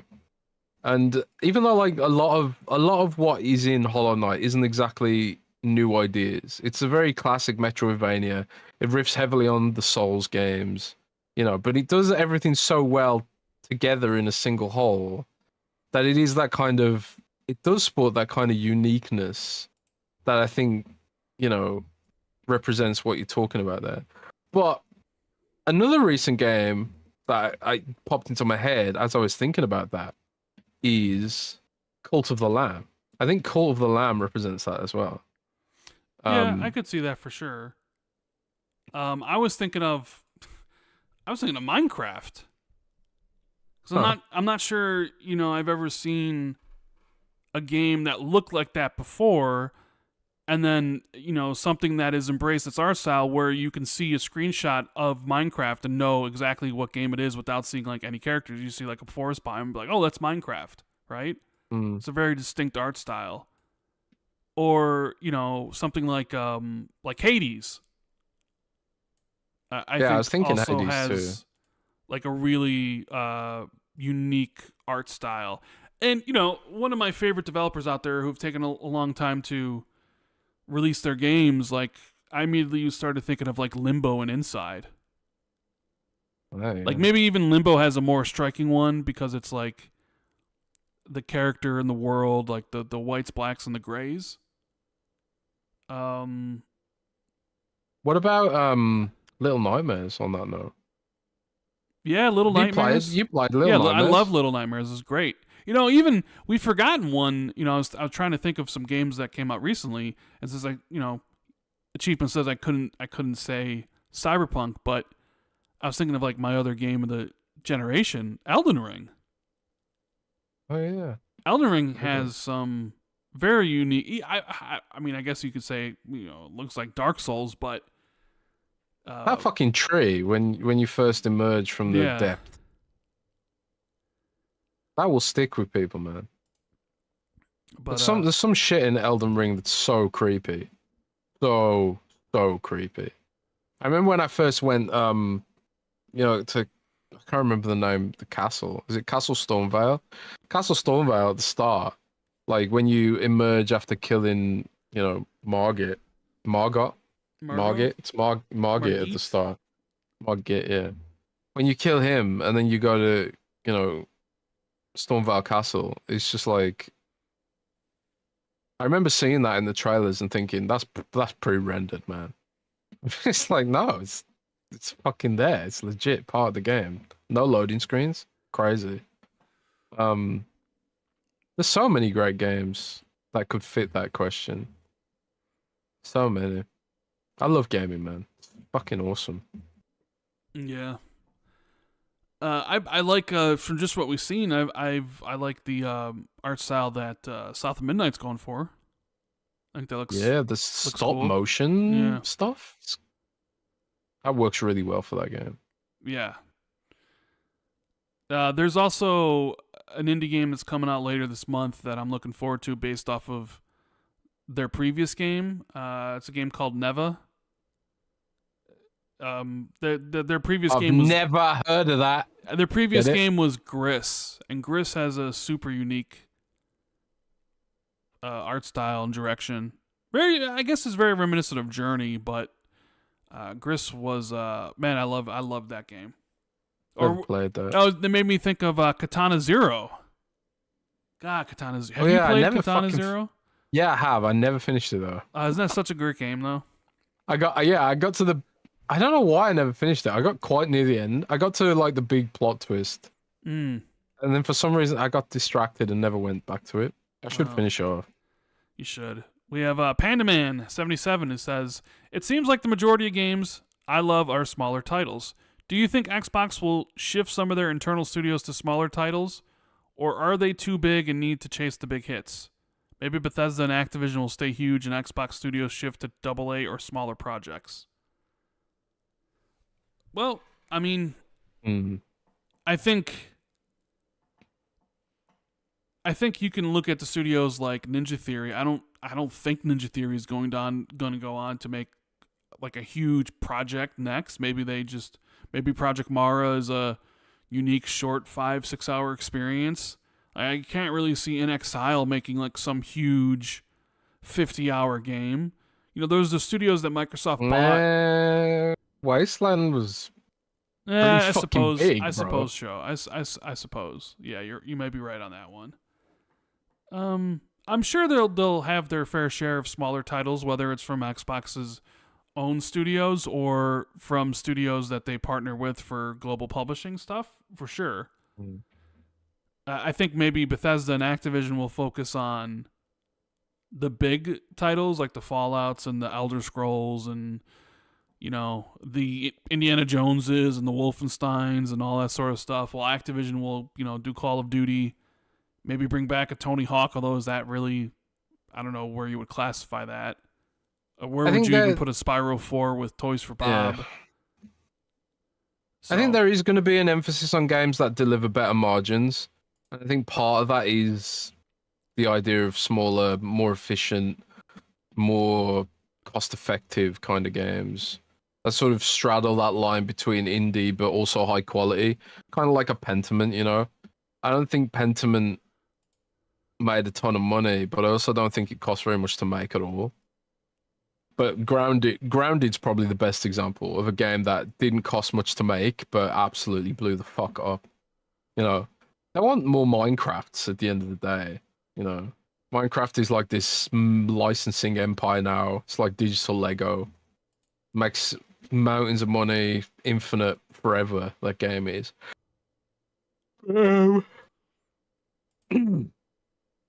Execution is key. Can they execute on that consistently? And execution is one of the things that Xbox Game Studios is consistently being criticized for. that is true. The consistent inconsistency. So, yeah. Governor Grimm, he says, "You've probably already talked about it, but why is Xbox just now trying to figure out why some devs are skipping their platform? I would think they already know why. I've seen a ton of people saying, Series S, lol. Why is Xbox so bad at reading the room? Thanks, guys." Yeah, well, that whole research thing isn't for people like us. I mean, it's for developers. So when we see it and like oh, these are the reasons why. It's like, yeah, we've talked about it. So it's like they already know why. So it's just more like what Jez was saying earlier. The thing is, I really genuinely think it's not aimed at, PlayStation devs, because most PlayStation devs are on Xbox. It's really aimed at Steam devs, I think. And if it's Steam, then the Series S is not an issue if we're talking about Steam devs, because they have to make a million versions of their game for all kinds of different hardware, and the Steam Deck, which is less powerful than the Series S. So I think, like we mentioned earlier, it's just about formalizing, getting that data into a spreadsheet so they can justify investing in the tools and stuff like that. We talked about some of the things that developers have publicly been annoyed about. And yeah, there's maybe 3 or 4 examples of devs being annoyed about the Series S, but I think there's more examples of certification issues being a big deal at Xbox. And part of that is like their demands for security and their security policies. As a result of working with the Pentagon, they've got to have strict security policies. But is there a way that they can sort of, I don't know, mitigate that while also still having the Xbox inextricably tied to Windows and the cloud itself? I suppose it's that much. It's all that stuff, really. Hopefully something good comes of it soon. Maybe they'll even share their findings and we can actually That would You be know, fun. yeah, see what feedback they've actually actioned for developers. Yeah. You know, I've put an app on the Microsoft Store before, a long time ago, a long fucking time ago, and also when I was a Mixer partner, I had to use Microsoft's backend to manage getting paid. You know, because Mixer had this simulated ad revenue system because it was obviously before they had any ads. What they did for partners was they did the simulated ad revenue, and you get paid out like that. The back end for sorting out all your documents and all that kind of stuff was fucking awful. And yeah, Mixer was a long time ago, but it was like it was in the middle of the gen. And it was you know, and it was the same system that other Microsoft partners use. You know, it was buggy. It was looked ugly. It was confusing as hell, and it was just completely counterintuitive. So I think there is this sort of meme that as long as it looks good for the consumer, then it doesn't matter what the back end looks like, as long as it's, you know, functional and bolted together with duct tape or whatever. But I don't know.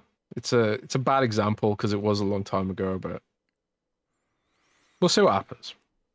We have another Patreon question here from Sierra Woman Kevin. It says, "Hi Rand and Jez. As always, appreciate you both. There are people that are disappointed that the current generation of games is held back by the last generation, PS4 and Xbox. It will happen again next generation, or at least the perception of games are being held back from their true potential.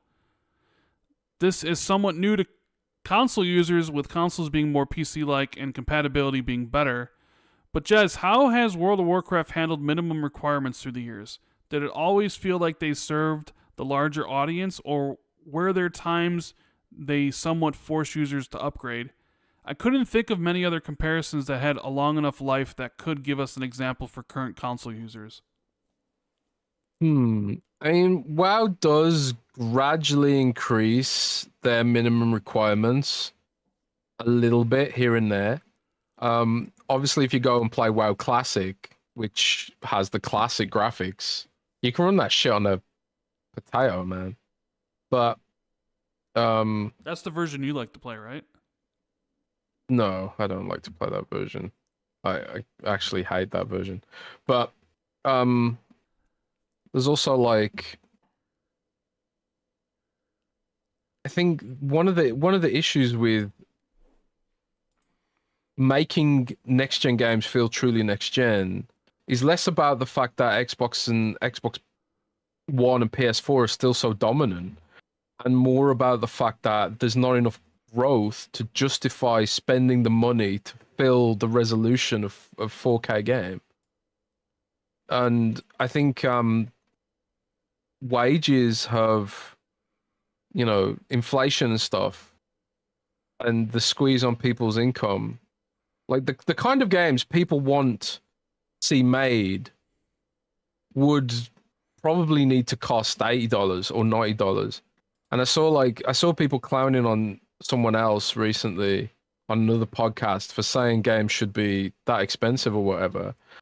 But I think there is some truth to the idea that if you do want these sort of experiences to get better, at the despite the fact that the industry isn't growing for console users, or, you know, even PC users, or just gamers in general, it's not, the industry isn't really growing anymore.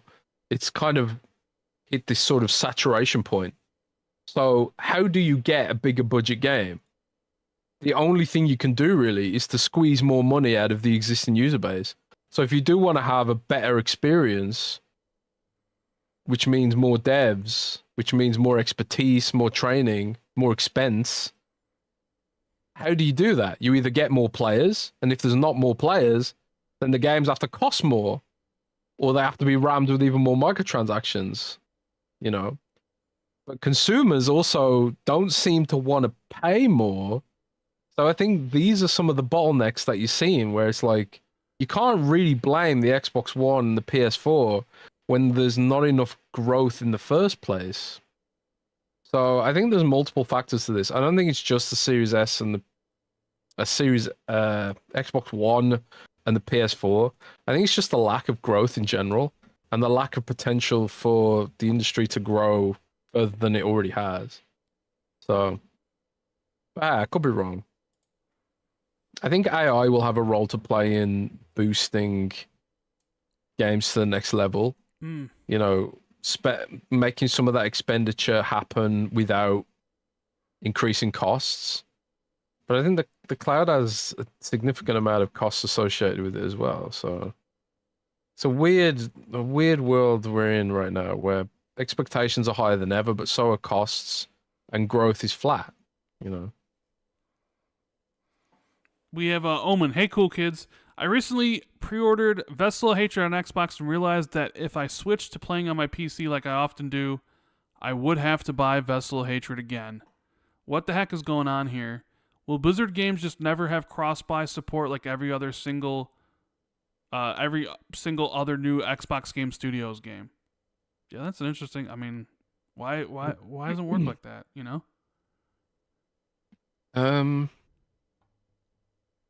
I think part of it is just the integration. It's going to take more time. I think it will happen eventually, and I think like getting BattleNet to where it needs to be for that to be a more seamless thing. That's part of like what we were talking about earlier with Microsoft's backend systems being a mess. So I think it will happen eventually, but I don't know what they'll do for existing users because I've already double dipped on the game once, so they're going to refund me. I mean, I would like that. Or at least give me some like free microtransaction money or something like that. But yeah, I think it is something they're discussing, and it is something I brought up to sources and contacts. So we'll see what happens. Yeah, it I might even write kind an of article sucks about right it. now because Vessel Hatred is coming out right now, and clearly Yeah. Omen bought it thinking it was going to be play anywhere and he'd be able to play it on PC, and he's not going to be able to. So I mean, Yeah, I might write an article about it because I do think it's a major inconsistency with the platform, and yeah, yeah. I'll write about it. We have James Wiseau. Which Xbox first-party title are either of you most excited for next year? This is really hard to answer for me as I love high fantasy games, so Avowed, South of Midnight, and Fable are all up my street. Doom looks badass as well. I just can't pick. What is it for you two? Well, honestly, out of those four, I mean, Phil kind of mentioned there'd be more at, Tokyo Game Show. I'm really, really, really curious about Fable. Like, I know without a shadow of a doubt that Doom Dark Ages is going to be amazing, right? The last two games were, it's cooking, right? I can't wait to play it. So really it comes down to South of Midnight and Fable. Because here you have the racing studio making an action RPG, and a studio that I questioned why Xbox even bothered purchasing. So it comes down to those two games. I guess when I think about it like that, maybe I should say South of Midnight. Because I was so hard on Compulsion. I didn't think they had anything worth offering. Right. Whereas I kind of always had faith that Playground is a top tier studio and they can do really great things. And I'm, very interested in playing Fable. So you know what?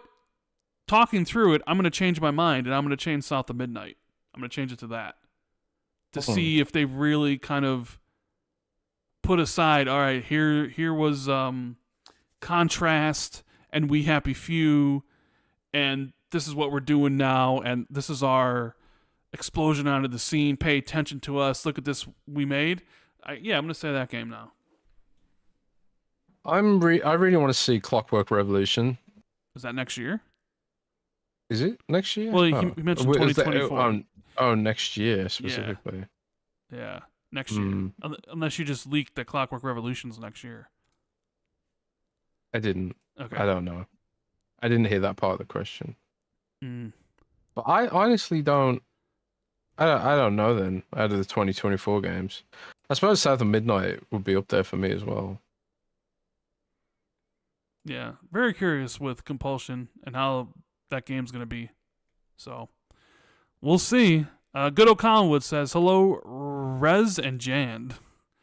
You mentioned earlier about Jason Schreier's book about Blizzard. It's out next week. Jez, will you be reviewing it, or have you passed it to a more impartial member of the Windows Central team? I find it interesting he was playing nice to Ryan McCaffrey and the IGN Unlock team, but when he comes out on Spawncast, he says Xbox is a mess. Yeah, I don't know. I ain't gonna read it personally because I don't like reading. But we actually do have a review up of it. Samuel Tolbert got an advanced copy and he did write some thoughts on it. So,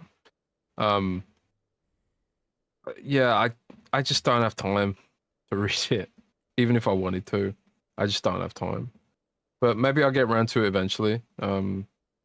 I've read snippets. I've seen what's been shared in other articles. You know, some of the stories sound crazy, but I'm honestly more interested in Blizzard's future at this point. Retreading the past, you know, I'm well versed in all the stuff that went wrong there.